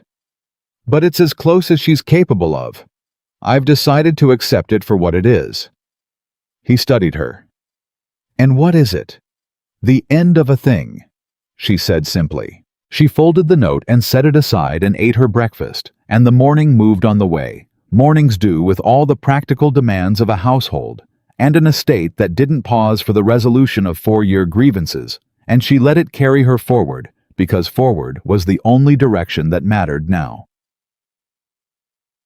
The circuit court proceeding happened on a Friday, 2 days after Margaret's departure. Calloway had prepared the petition with the thoroughness of a man who had been waiting years to file it. The hearing lasted less than 2 hours.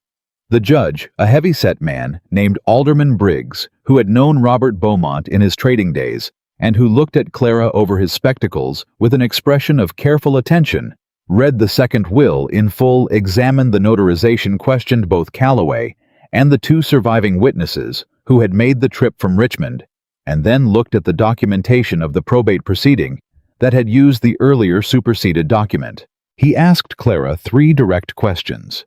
She answered them directly. He asked Nathaniel too.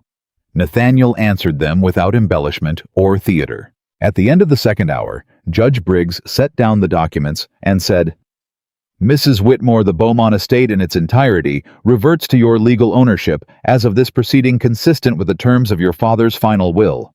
The prior probate finding is vacated." He paused. "I knew your father. He was a plain-speaking man. This document sounds like him." "It does," Clara said. "I recognized him in every line." Briggs looked at her for a moment longer than necessary, the look of a man who was seeing something he hadn't expected, and then he signed the order and handed it to the clerk. Outside the courthouse, Calloway shook both their hands and looked as if he might actually weep, which he composed himself out of, with some effort, and a great deal of professional dignity. "Your father would be pleased," he told Clara. "I hope so," she said. "Thank you for keeping it safe." "I kept it safe," he said. "You came and got it. That was the harder part." She thought about that on the ride home. She thought about the 4 years between her father's death and this morning, and the long, slow, careful work of surviving Margaret, not just enduring her, but thinking around her, underneath her, finding the spaces where Margaret's control didn't quite reach, and building toward those spaces one quiet decision at a time. Nathaniel was watching her from across the carriage. She was becoming accustomed to being watched by him, not observed, not monitored, but watched in the way a person watches something they're still learning the full shape of. She had started to find it less uncomfortable than she'd expected. "You're calculating something," he said. "I'm always calculating something," she said. "This one looks different." She considered him. "I'm calculating what to do next," she said. "The estate is mine. The fraud documentation is filed with the county clerk. The legal ground is as solid as it's going to get." She paused. "But Finch is still out there. He brokered the marriage arrangement he placed Pruitt here, and he has relationships in this county I don't fully understand yet." "I've been thinking about Finch," Nathaniel said. "I know. I could see you thinking about him." He almost smiled. "We have the Pruitt connection. We have the Fredericksburg supplier. What we don't have is direct documentation linking Finch to Margaret's decisions about your estate, the probate, the will, the trust management." "No," Clara agreed. "Margaret is the link between those things and Finch, and Margaret has agreed to cooperate with Calloway on the restitution, but cooperation on restitution isn't the same as providing testimony about Finch." "Would she?" Clara thought about it honestly. "I don't know. She protected herself before anything else. If testifying against Finch serves her interests, she might." A pause. "If it exposes her to additional liability, she won't." "Then we need to find the connection another way." "Yes." He looked at her. "You already have an idea." "I have the beginning of one," she said. "I need to talk to Addie." Addie Crane, as it turned out, had been a step ahead of both of them. When they arrived home, and Clara went to find her, Addie was in the kitchen with a letter on the table in front of her, and an expression on her face that Clara had learned to read as "I found something, and I've been waiting for you." "Mrs. Whitmore," Addie said. She slid the letter across the table. Clara looked at it. The return address was a law office in Fredericksburg, the same city as the supplier who'd been running charges through the household accounts. "Where did this come from?" Clara asked. "It was in Pruitt's old desk," Addie said.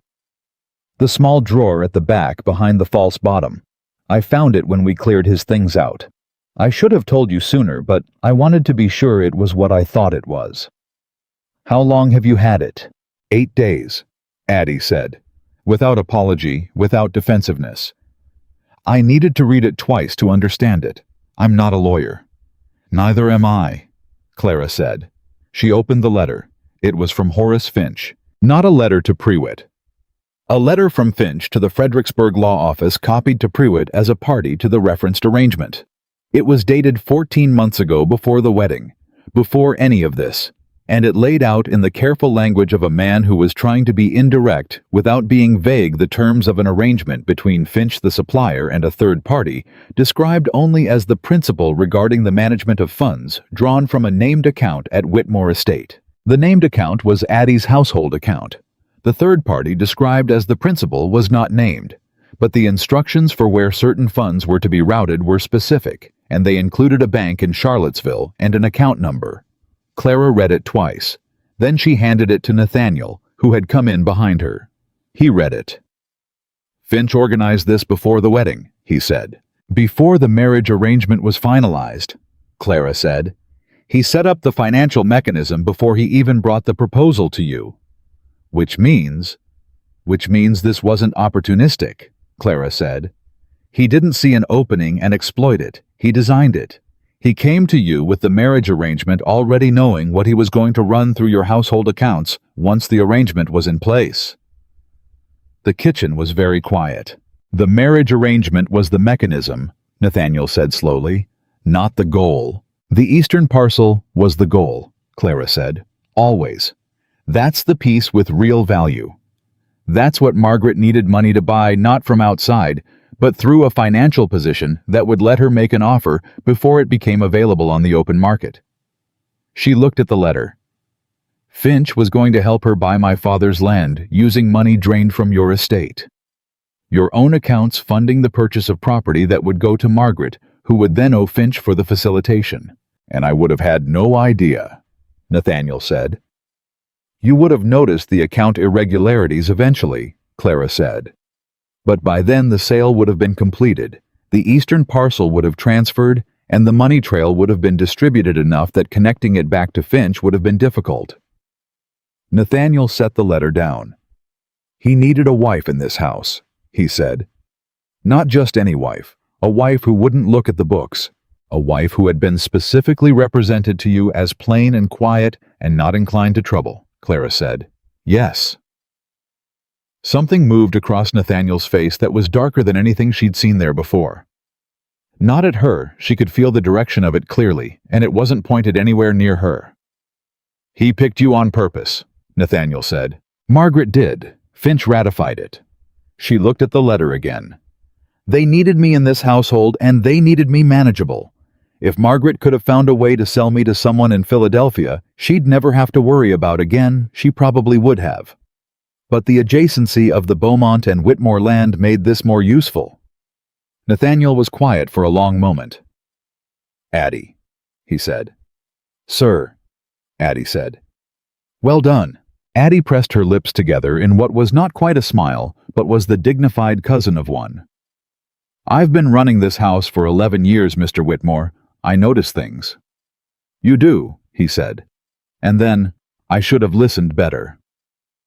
Addie looked at him for a moment, a straight, honest, measuring look that Clara recognized as the kind Addie gave when she was deciding whether someone had earned a plain answer. "You're listening now," Addie said. "That counts for something." Tap. The letter went to the county clerk that afternoon, along with a formal statement from Nathaniel, and by the following Monday morning, Horace Finch had been served with a legal notice that made the nature of his situation very clear. He did not take it quietly. He sent a letter to Nathaniel, not to Clara, because men like Finch addressed letters to the person they believed held authority in a household, and old habits died slowly in which he suggested with a thin veneer of legal language that any claims about his involvement were speculative, and that he would contest them vigorously. Nathaniel read the letter at breakfast. Clara watched him read it. When he finished, he set it beside his plate and said, "He's going to try to make this about the credibility of whoever is making the claims." "Yes," Clara said, "which means he's going to try to make it about you." "Yes.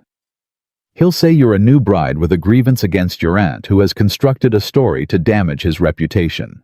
"He'll say that and more," Clara said. "He'll say I'm young and inexperienced, and that my conclusions about the accounting are the conclusions of someone who doesn't fully understand estate management. And," she looked at him steadily, "and I'd like the opportunity to explain my conclusions to the judge directly." Nathaniel held her gaze for a moment. Then he said, "You want to testify?" I want to testify," she confirmed. "I want to sit in front of Judge Briggs and walk through every irregularity I found, every document, every forged signature, every channel. I want to do it clearly and completely, and without anyone speaking for me." She paused. "I'm asking if you'll support that." He looked at her for a long moment. "Clara," he said, I would not dream of standing between you and that courtroom. Something in her chest loosened. Something she hadn't known was still braced for resistance. Thank you, she said. Don't thank me, he said with a directness that was becoming. She realized one of the things she relied on from him. I'm not doing you a favor. I'm stating a fact. You built the case. You should present it. Yeah. James Whitmore arrived the day before the Finch hearing with 2 bottles of good whiskey and the expression of a man who had heard things and ridden fast. Tell me everything, he said, sitting down in the library with his coat still on. Clara told him. All of it. Calloway II. Will the letter from Finch's office that Addie had found behind the false bottom of a desk drawer, the hearing scheduled for tomorrow, the plan for Clara to present the accounting evidence directly. James listened without interrupting, which was unusual for him. When she finished, he sat for a moment. Finch is going to bring character witnesses, he said. Men who know him in business. He's been in this county for 20 years, and he has favors owed all over it. I know, Clara said. He's going to imply that a woman of 25, recently married, newly arrived in this household, could not have correctly interpreted records that a trained accountant reviewed regularly without finding the same problems. I know that too. How are you going to counter it? Clara reached to the side of her chair and lifted a document case onto the table. She opened it and spread the contents. The accounts, the letters, the contracts, the forgeries laid side by side with authentic signatures.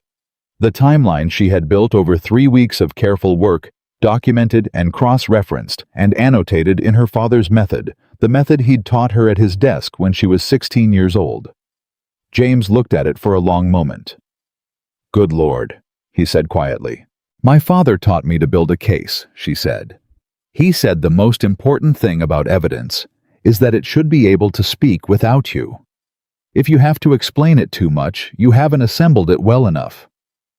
James looked at her across the table. Finch doesn't know what's in that case, he said. No, Clara said. He doesn't. He's expecting a frightened young woman to stand up in front of a judge and make claims she can't fully support. Yes, James leaned back in his chair, and then he did something she hadn't expected. He laughed. Not the polished social laugh, but the real one, sudden and full. I almost feel sorry for him, he said. Don't, Nathaniel said from the doorway. Clara hadn't heard him come in. He looked at the document spread across the table, and then at Clara. And his expression was the one she was still learning, the full vocabulary of the one that had been showing itself in pieces since the carriage ride home from their wedding, since the library on the first evening, since the fence in the garden after Margaret's departure. It was the look of a man seeing something clearly that he'd only been seeing in fragments before. Is it ready? He asked. It's been ready, Clara said. The hearing drew more people than anyone had officially invited. Word had gotten around the way word always got around in a county where everyone knew everyone's business, and the Whitmore name drew attention on its own, that there was a legal proceeding involving Horace Finch and accounting irregularities at Whitmore Estate, and that the person presenting the evidence was the new Mrs. Whitmore. The courtroom was not full in the way a circus fills a tent, but it was full in the way a church fills for a funeral, where the story behind the death is still being pieced together. People there because they needed to see the shape of the thing. Clara walked in with Nathaniel beside her and Calloway behind her, and she did not look at the gallery. She sat at the table the clerk indicated, and she opened her document case, and she arranged her materials, the way her father had taught her everything, in the order she would need it, nothing left to chance. Finch sat across the room with his attorney, a man from Richmond named Purvis, who had the pressed, self-satisfied look of someone accustomed to making things go away. Finch himself looked at Clara exactly once when she came in, and what she saw in that look was a recalibration, a rapid, involuntary reassessment that he covered quickly, but not quickly enough. He had expected the girl Margaret had described. He was seeing someone else. Judge Briggs came in. The room stood, then sat. Briggs looked at Clara. Mrs. Whitmore, you'll be presenting the accounting evidence directly. Yes, Your Honor. Briggs looked at Purvis. Something in his expression said he was going to find this interesting. Mr. Purvis, any preliminary objections to the witness's qualification? Purvis stood up. Your Honor, with respect. Mrs. Whitmore is a young woman with no formal training in accounting or estate management. We would suggest that the interpretation of financial records is better suited to a qualified Mr. Purvis. Briggs said, let's hear what she has to say, and then decide whether qualification is at issue. Mrs. Whitmore, proceed. Clara stood up. She had been nervous in the carriage on the way here. Not afraid, she had stopped being afraid of Finch approximately 3 weeks ago, when she'd found Addie's letter and understood the full shape of what he'd built and realized she had every piece of it on paper. But nervous in the way a musician is nervous before a performance they have practiced to the point of certainty. The nerves not of doubt, but of readiness of a body prepared to do the thing it was prepared to do. She began with the double labor billing. She explained it the way her father had taught her to explain numbers, not by telling people what to think, but by walking them through what the documents showed until the conclusion was the only reasonable one. She put the original ledger pages side by side with the copied, altered version. She showed the double entries. She showed the timeline. Then she moved to the forged signatures. She placed 2 documents on the table, one bearing Nathaniel's actual signature, one bearing the forged version. She put them next to each other and explained specifically and without theater exactly what was different about them. She saw the moment the judge understood. He leaned forward by about 2 inches, and his expression went from careful attention to something sharper. Then she laid out the Fredericksburg supplier arrangement. The initial vendor authorization with the forged signature. The monthly charges running through Addie's household accounts. The routing instructions in Finch's letter to the Fredericksburg law office. Then she put Finch's letter on the table. The courtroom, which had been quiet, became very quiet. Purvis stood up. Objection, Your Honor. That document was found in the desk of a man employed at Whitmore Estate, Clara said without raising her voice, whose hiring was facilitated by Mr. Finch, whose name appears on this letter, whose handwriting I have a comparison sample for from 2 other documents filed with this court today. She looked at Briggs. I can walk through the handwriting comparison if it's useful, Your Honor. Briggs held up a hand to Purvis without looking at him. Go ahead, Mrs. Whitmore. She went ahead. She took 45 minutes. She used every document in the case. She answered the judge's 4 questions with precision and without hedging. When Purvis cross-examined her, she answered his questions the same way directly, without irritation, with the particular patience of someone who has the evidence and knows it. At one point, Purvis said with the careful condescension of his profession, Mrs. Whitmore, isn't it possible that your interpretation of these figures reflects a misunderstanding of estate accounting practices that a more experienced... Mr. Purvis, she said, I managed my father's accounts directly for 3 years before his death. I have been reviewing Mr. Whitmore's accounts for the past 3 weeks. I can explain every figure in this room to the satisfaction of any qualified accountant you choose to bring in. Would you like to recess for that purpose? Purvis sat down. In the gallery, someone made a sound that was very quickly suppressed. Nathaniel, sitting 3 feet behind her, said nothing. But she felt the quality of his silence, and it was not the silence of a man withholding something. It was the silence of a man who had stopped needing to say anything. Briggs rendered his finding that afternoon. Finch was found liable on 4 of the 5 counts. Purvis immediately announced an intent to appeal, which Briggs acknowledged with the expression of a man who has heard that announcement many times and found it no more persuasive in its latest iteration than in previous ones.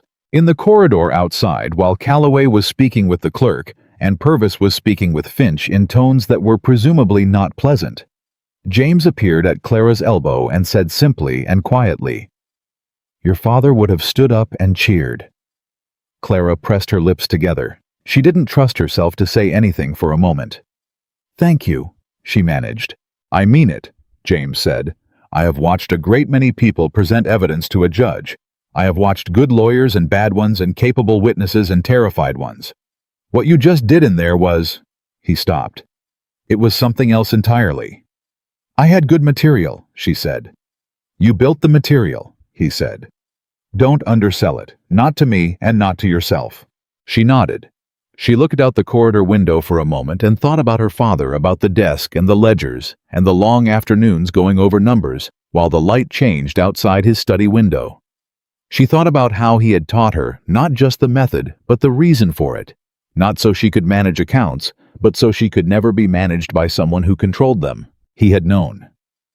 Even then, when she was 16, and the future looked open in every direction, he had known that a woman who understood her own numbers was a woman who could not be entirely contained. He had given her the tools before she knew she'd need them. "All right," she said. "Let's go home." Nashal. The drive home was quieter than the drive to Richmond had been, but it was a fuller quiet, the kind that happens when a great deal has been said and done, and the air around two people holds all of it. Nathaniel reached across the carriage about halfway home and put his hand over hers on the seat between them. He didn't say anything. She didn't either. She looked down at his hand, large, careful, the hand of a man who worked his own land and didn't pretend otherwise. And then she turned hers over so that her palm was up and his settled into it. They rode the rest of the way like that. When they arrived home, Addie was on the step. She looked at their faces, and whatever she read there was enough, because she nodded once with the small, precise satisfaction of a woman who has seen the right outcome arrive. "Supper's ready when you are," she said. "Give us a few minutes," Clara said. They went into the library, their library. She had started thinking of it, the room where things had been said and figured out, and where the shape of this marriage had been worked out on the surface of a table covered with ledgers, and Clara sat down, and Nathaniel sat across from her, and for a moment they just looked at each other. "You were magnificent," he said. "I was prepared," she said. "Clara?" He said her name the way he'd been saying it more frequently lately, not as a form of address, but as a kind of emphasis, a way of making sure she was hearing him directly. "You were magnificent. Accept it." She looked at him. She thought about 25 years of being told what she was and wasn't. She thought about 4 years of being actively diminished, of having every capable thing she did attributed to luck or accident or assistance, of being managed down to a smaller and smaller version of herself, until the only place she could think at full capacity was in her own head alone. She thought about what it felt like to have someone look at her and say, "You were magnificent," and mean it plainly without agenda, without any secondary purpose. "Thank you," she said, and this time she meant it the full way, not the careful, polite version. Nathaniel looked at her for a long moment. Then he said, "I want to ask you something." "Ask." "The Eastern parcel. It's yours now, legally and completely. You have full authority over what happens with it." He paused. "What do you want to do with it?" It was the right question. It was, she registered this with a feeling that had no clean name, exactly the right question. Not what should we do in the way that meant I will decide and you will agree. Not I've been thinking about the Eastern parcel as a preamble to a plan he'd already made. Just what do you want? She'd been thinking about it for 3 weeks. She told him. "I want to keep it," she said. "Not develop it, not yet. I want to understand it first. My father chose that land specifically. He talked about it more than any other piece of the estate. I want to know what he saw in it before I decide what to do with it." She paused. "And I want to do something with it that he would have approved of. Something that serves the people who actually work it, not just the people who hold the title." Nathaniel was quiet for a moment. "My father was the same way about this land," he said. "About what it was for. I didn't always understand that when I was younger. I thought the land was the point.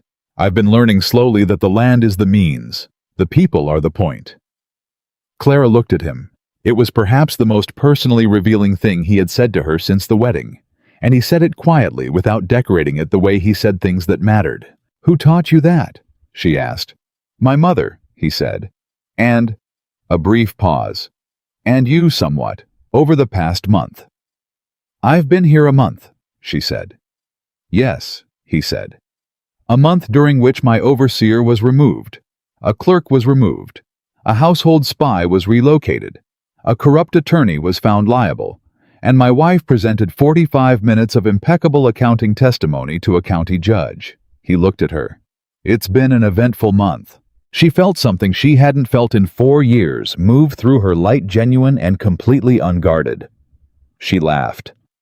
Not a polite laugh, not a social laugh, but the real kind, sudden and genuine, the kind that comes when something is actually funny, rather than when propriety demands that you indicate you find it funny. Nathaniel looked at her, and his face did the thing she'd been watching it build toward for weeks. It opened. Just briefly, just enough. A smile that didn't have anything to do with politics or management, or the careful self-presentation of a man who had run a difficult estate alone for a long time. Just a smile. "It has been," Clara agreed when she could. They sat in the library for another hour, and they talked not about the estate, not about accounts or legal proceedings or the next steps with Calloway, but just talked the way two people talk when they have stopped being cautious with each other. She told him about her father. He told her about his mother who had died 6 years ago and who he still missed in the way you miss someone who was the fixed point of your sense of self. She told him about the ledger she had maintained in secret at Beaumont House, the one she'd kept hidden from Margaret for 2 years, the one in which she'd tracked everything Margaret had done in the same careful columns her father had taught her, as both an act of self-preservation, and she admitted this, an act of defiance. "Defiance how?" he asked. "Because she wanted me to be smaller than I was," Clara said. "Every day I maintained those records I was refusing to be smaller, even if she never knew it, even if no one ever saw it. I knew it." Nathaniel looked at her for a long moment. "I'm going to tell you something," he said, "and I want you to understand that I am saying it plainly, and I mean it exactly as I say it. All right, I walked into that marriage with a set of assumptions about what it would be, about what you would be, and every single one of those assumptions was wrong." He held her gaze directly the way he did when he was being precise. "I am not sorry I was wrong. I am only sorry it took me longer than it should have to stop trying to make the reality fit the assumption instead of the other way around." Clara held his gaze. "What changed it?" she asked. He considered. "The carriage ride home," he said. "When you told me you'd married me as the fastest route out, I thought I should be offended, and instead I thought this is the most honest thing anyone has said to me in years, and I realized I'd rather have someone in this house who told me the true thing than someone who told me the comfortable one." She nodded slowly. "That's what my father said about good business," she told him. "He said the most expensive thing in any arrangement is a comfortable lie." "Your father sounds like someone I would have liked," Nathaniel said. "He would have liked you too," Clara said. And then, because it was true, and she had stopped being cautious, he would have been glad. The fire had burned low by the time they went to supper, and the house was warm and quiet around them. The good kind of quiet. The kind that a house earns after a long, difficult thing has finally been resolved. And Addie set the table, and poured the water and withdrew with the expression of a woman who had been managing this house for 11 years, and knew when the atmosphere had changed for the better. After supper in the hallway at the foot of the stairs, Nathaniel said, "Good night, Clara." She looked at him. She thought about 4 years in a house where she'd been managed and minimized and handled. She thought about 25 years of learning in the way that women learn things slowly through observation and endurance, and the careful cultivation of capacity in spaces too small for it, that her value was not determined by anyone who sought to diminish it. She thought about the month she'd spent in this house, the things built, the things uncovered, the things that were, she could feel it clearly now, without having to reach for it, beginning. "Good night, Nathaniel," she said. She went upstairs. He stood in the hallway for a moment and listened to her step on the stairs the left side where they didn't creak, and thought about the question he'd been carrying for a month. What kind of man did he intend to be? He thought he was starting to find out. The letter from Margaret arrived 6 weeks after she'd left Whitmore Estate. Not the controlled, carefully worded kind she'd sent before, not the kind designed to warn or manage or position. This one was 2 pages written in a hand that looked less certain than Margaret's usual script, the letters slightly uneven in a way that Clara had never seen from her before. She read it at the writing table by the window, the same table where she'd received the first letter, the one that had been meant to frighten her back into smallness. This one was different. Margaret wrote about the Caldwell farm, about the debt-specific this-time figures and creditors, and the particular shape of a financial hole that had been getting deeper for 6 years, while she'd spent those same years trying to fill it with other people's resources instead of confronting it directly. She wrote about Robert Beaumont, Clara's father, her own brother, in a way she had never spoken of him aloud in Clara's presence, with something that might at great distance have resembled grief. He was the capable one, she wrote. He always was. I told myself for years that I resented it. I think what I felt was closer to envy. And I believed that if I could manage his estate the way he managed it, I would finally understand what he had that I didn't. I see now that what he had was not something that could be taken. It was something he gave away freely, and I mistook that generosity for weakness, and I was wrong about that too. Clara read those 2 sentences 3 times. She sat with the letter for a long moment, feeling the weight of it, not just what was in it, but what it had cost Margaret to write it, because she knew Margaret well enough to know that this kind of admission was the most expensive thing the woman had ever put on paper. Then she went downstairs and found Nathaniel in the study and handed it to him without a word. He read it. When he looked up, his expression was careful and attentive in the way that meant he was waiting to follow her lead. She's asking for nothing, Clara said.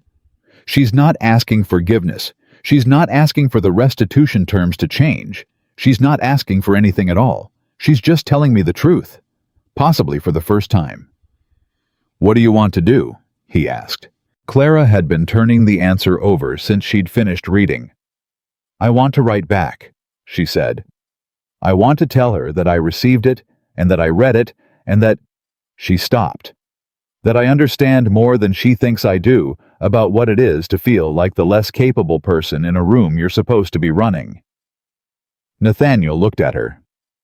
You've never been the less capable person in any room, he said. I know that now, she said. I didn't always. She wrote the letter that afternoon. 2 pages, which was what the situation required, not more, not less. She did not offer what Margaret hadn't asked for. She did not pretend the last 4 years hadn't happened. But she wrote as her father's daughter, with the particular quality of honesty he'd modeled, and she said what was true, that the past was a fixed thing and could not be undone, and that what came next was still open. She sealed it and gave it to the postwriter, and then she went back to work because there was a great deal of work, and she had never been someone who left work undone.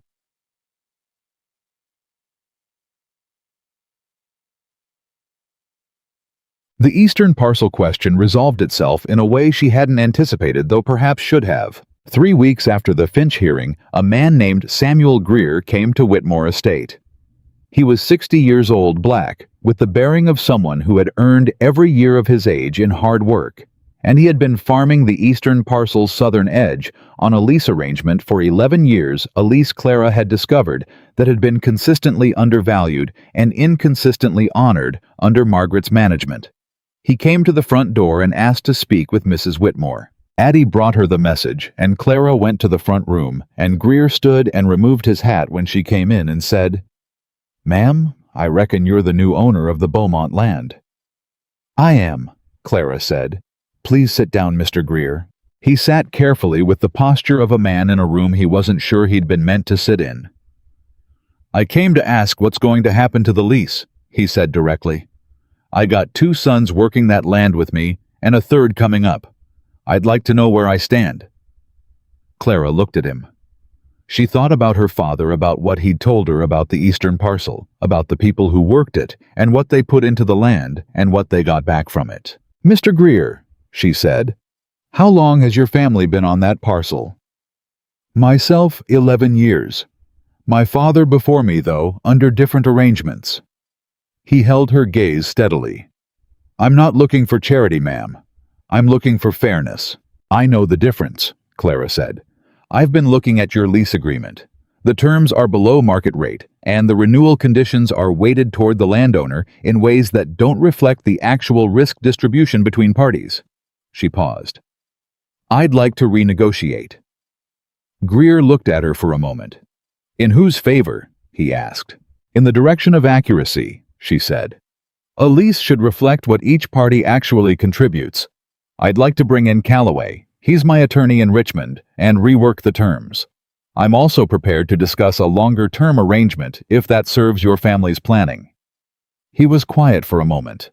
She let the quiet sit, because she'd learned from her father that the instinct to fill silence was often the instinct to undersell what you'd just said.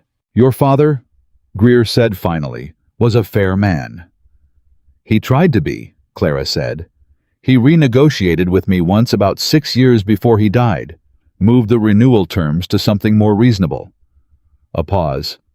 "Then Mrs. Caldwell took over the management and moved them back." Clara felt the familiar cold anger brief and then controlled. "I know," she said. "I've seen the documents. That won't happen again." Greer looked at her for a long moment, a straight, measuring, honest look. "All right, ma'am," he said. "I'd appreciate the conversation with your lawyer." He stood and put his hat back on and nodded, and she walked him to the door, and when she came back, Addie was in the hallway and said nothing, but gave her a look that said everything. Nathaniel found her in the library that evening, with the Greer lease spread on the table and a draft revision in her hand, and he sat down beside her, beside which had become the natural position, not across, and looked at what she'd written. "The renewal terms are generous," he said. "They're appropriate," she said. "His family has been on that land for over 20 years. The return on that kind of stability is worth more than the marginal gain from aggressive renewal conditions." He read through the draft. "You've built in a purchase option," he said. "At the end of 15 years, yes, if the lease performs the way I expect it to." She looked at him. "My father believed that the people who worked land best were the ones who had a stake in it. Not just wages, actual stake." Nathaniel was quiet for a moment. He looked at the draft in a way she recognized the focused analytical look that meant he was actually thinking about it, not just reading it. "It's forward thinking," he said. "It's right," she said. "Those are sometimes the same thing and sometimes not. In this case, I think they are." He set the draft down. He turned to look at her with the open, direct quality his face had developed over the past weeks, the quality that had replaced the studied neutrality she'd first encountered in the church. "I want to do the same with the Whitmore tenant arrangements," he said. "On the northern acres. I've been thinking about it since you started working on Greer's lease." She looked at him. "I've been running this estate on the same terms my father used," he said, "and my father used the same terms his father used, and nobody stopped to ask whether those terms still made sense or were ever particularly fair to begin with." He paused. "You've been here 2 months. You've changed more about how I think about this land than the prior decade did." "You were ready to think about it differently," she said. "I just gave you occasion to." "Clara." The emphasis, the directness. "Stop doing that." "Doing what?" "Redistributing your influence to my readiness," he said. "You make things happen. Own it." She looked at him. She felt something, the same thing she'd felt in the courtroom when he'd sat behind her in the kind of silence that was not absence, but presence, not withholding, but witnessing. The feeling of being seen, not as a problem to be managed or a liability to be contained, but as a person operating at full capacity with someone beside her who had decided to be beside her and meant it. She had not known how much she had missed that. She had not let herself know, because knowing how much you miss something you can't have is a particular kind of pain. And she'd been economical with her pain the same way she'd been economical with everything else that had a cost. "All right," she said. "I make things happen. I'm making the Greer lease fair, and I'm making the Whitmore tenant terms fair, and I'm bringing Callaway in to document both so that they survive any future change in management and can't be quietly reversed." She held his gaze. "And I'd like to do something else." "Tell me." "I want to start a school." He didn't blink. He didn't look surprised. He looked at her the way he looked at her when she said something he hadn't anticipated and was deciding how to absorb it with that full, careful attention. "Where?" he asked. "On the eastern parcel. There's a building my father built. It intended it as a storage house, but never finished it. It's structurally sound according to what I've read in the property records. It would need work, but not an extraordinary amount." She looked at her hands on the table. There are 43 children within riding distance of that parcel who have no formal schooling. I've asked Addie. She knows the families. 43, he said. Addie is precise, Clara said. He was quiet for a moment. Then, a teacher. I'll teach until we can hire someone qualified and pay them properly, she said. Addie has suggested 2 women in the county who were teachers before they married and who might welcome the work. This will cost money. I have money, she said. My estate is solvent, and it will cost less than what was stolen from your accounts over 14 months, which we recovered most of. She paused. I've budgeted it. He looked at her. And then simply, of course you have. If you have objections. I have no objections, he said. I have the question of whether you want my involvement, or my support, or both. She thought about that honestly. Both, she said. Involvement, where it's useful. Support, where involvement would just be in the way. He nodded. Tell me which is which as we go. I will, she said. They looked at each other across the table, across the surface, covered in drafts and documents, and the working evidence of 2 months of a marriage that had built itself into something neither of them had planned, and both of them had chosen, and the weight of everything that had happened since that church in August sat between them with the comfortable solidity of something true. Nathaniel, she said. Yes, thank you. She said it the full way, the way she'd been saying it since the night of the Finch hearing, not the careful, polite version, but the real one. For the account books on the second day, for Calloway, for the courtroom, for... She stopped, then continued. For being someone I could bring the real version of the problem to. That's rarer than it should be. He was quiet for a moment. When he spoke, his voice was lower than usual, and direct in the way that meant he wasn't managing the words at all. You walked into this house, he said, and you saw every broken thing in it clearly, and you fixed what you could fix, and you didn't ask for permission, and you didn't apologize for what you knew. He paused. I spent a long time running this estate alone because I told myself I was the kind of man who didn't need counsel. I was wrong about that. I was wrong about a lot of things. He looked at her. I'm trying to be less wrong. You're doing well, she said. I have a demanding standard to meet, he said. This time they both smiled, and it was the kind of smile that 2 people share when they have arrived somewhere together and know it. The twist came on a Tuesday in October from a direction Clara had not fully anticipated. She was working in the library when Addie brought her a card, not a letter, a visiting card, the formal kind that meant someone was at the door and waiting. She looked at the name on it. Dr. Elias Beaumont, Philadelphia, Pennsylvania.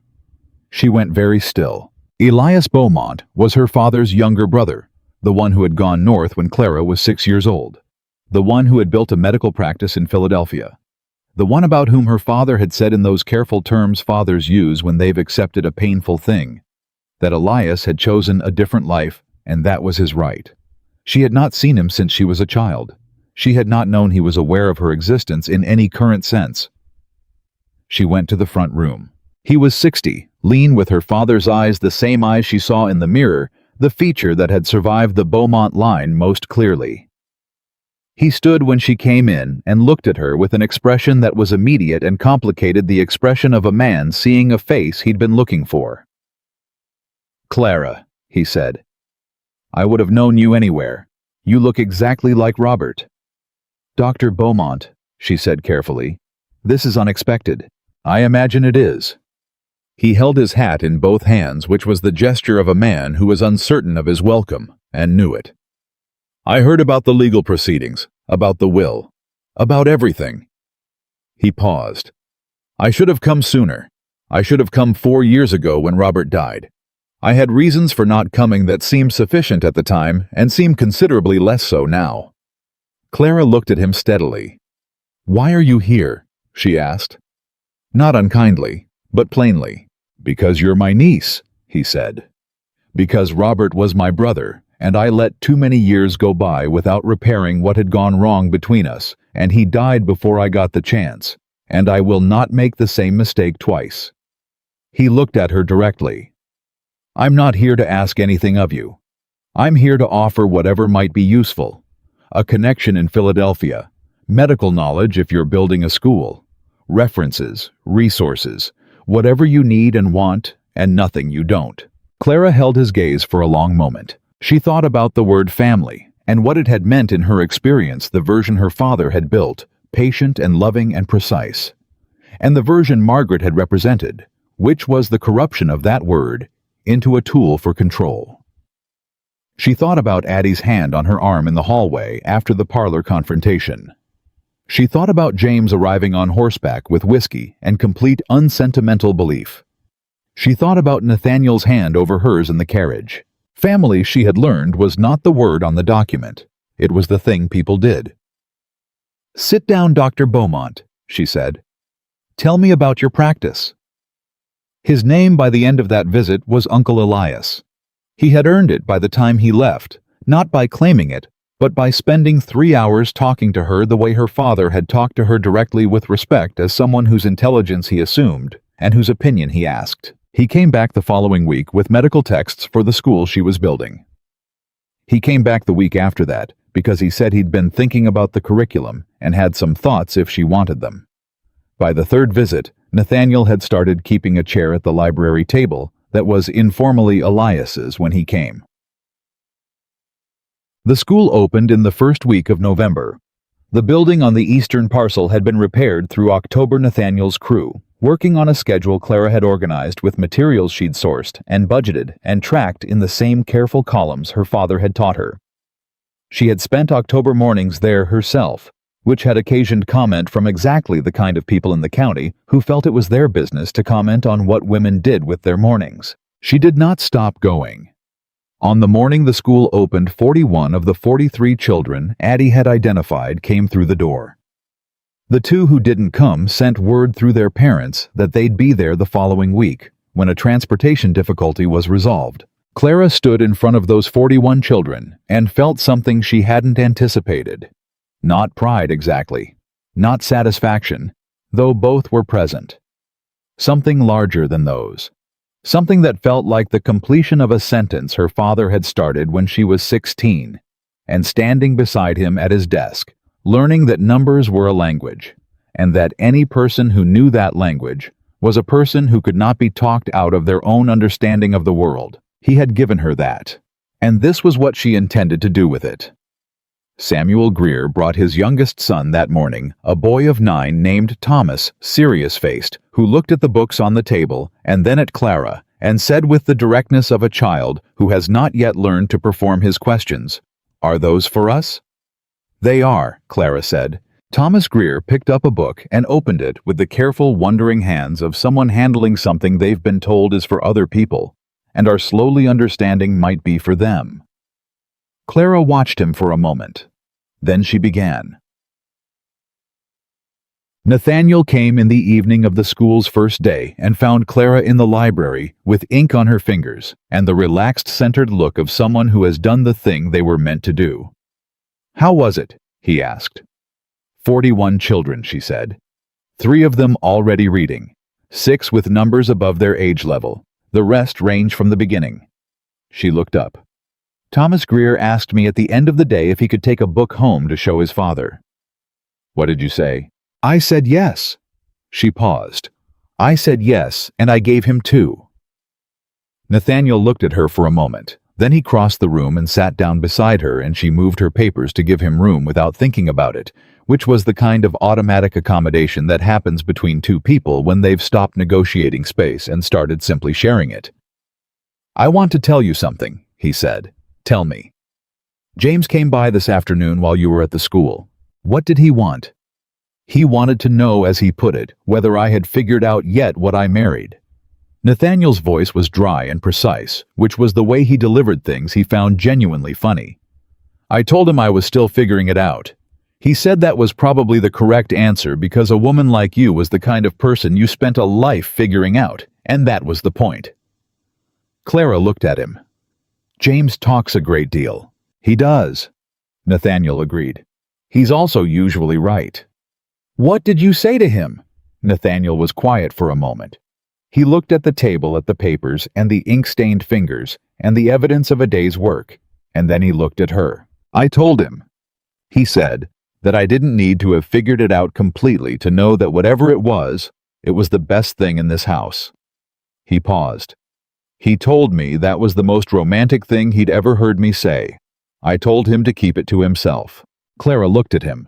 She felt the words settle, not with the careful, tentative way she'd been receiving things from him in the first weeks, taking them in slowly and with reserve, because she hadn't known yet how much weight they could hold, but fully, solidly, with the confidence of someone who had spent 2 months building a foundation and knew it would hold. "Nathaniel," she said. "Yes. I think I'm going to be very happy here." He looked at her for a moment, and then with the particular precision of a man who had decided something and was saying it plainly. "I know I am." The veil was in a box on the upper shelf of Clara's wardrobe. She had put it there on the day she'd arrived at Whitmore Estate, still folded the way it had been when Margaret had held it up in that small bedroom at Beaumont House with her particular brand of triumphant control. She had not touched it since. On a morning in late November, she took it down. Addie was in the room, helping her go through the wardrobe, the practical autumn task of seeing what needed replacing what was worn through what had survived the summer, and when she saw Clara pull the box down, she went still for a moment. Clara opened it. The veil lay in the same dense ivory folds exactly as it had been. She looked at it for a long moment. "It served its purpose," Addie said quietly. "It did," Clara said. "Only not the purpose Margaret intended." She thought about the church at Harlow's Crossing. The silence when Nathaniel lifted it. The moment the church had exhaled and reassembled its understanding of who she was. She thought about Margaret's small, controlled intake of breath and what it had cost her and what it had cost Clara to get to that moment and what had been built in the 2 months since. The veil had been meant to hide her, to manage the terms on which she was seen, to ensure that by the time anyone looked at her clearly, the legal trap was already closed. It had not done that. It had done the opposite of that, had made the moment she was seen into a moment that an entire church remembered, that had sent ripples outward through a county for months, that had in some ways started everything that followed. She folded it back into the box. "Keep it?" Addie said. "I'm keeping it," Clara said. She put the lid on. "Not because it has power anymore, because it doesn't." She put the box back on the shelf. She thought about her father. She thought about the second will sitting in Calloway's office for 3 years and 9 months waiting. She thought about the ledgers and the forged signatures and the letter behind the false board, and the 41 children in a schoolroom, and Samuel Greer's youngest son, carrying 2 books home in the late October afternoon. She thought about Nathaniel saying, "I know I am," with the plain, unadorned certainty of a man who had stopped hedging. She thought about the girl who had stood in a small bedroom at Beaumont House on a summer morning and pressed her nails into her palms and made herself a promise. "You are not what she says you are. Don't you forget it." She had not forgotten. And the world, this particular corner of it in Virginia, in the 3rd year of a decade that still had most of its years ahead of it, had not managed to make her forget. She closed the wardrobe. She went downstairs. Nathaniel was at the study door when she reached the bottom of the stairs, coat on papers in hand, the particular focused look of a man with a full day ahead of him. And he looked up when he heard her step and said, "Ready." "Ready," she said. She took her own coat from the hook by the door, and they walked out together into a November morning that was cool and bright and entirely, irreversibly theirs. The woman the world had tried to hide had never once stopped knowing exactly who she was.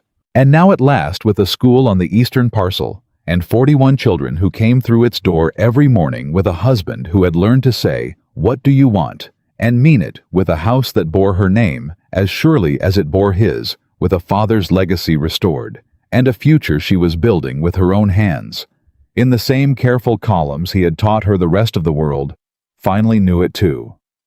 She had walked into that church in a veil that was never hers. She walked out of it as herself, and she never looked back.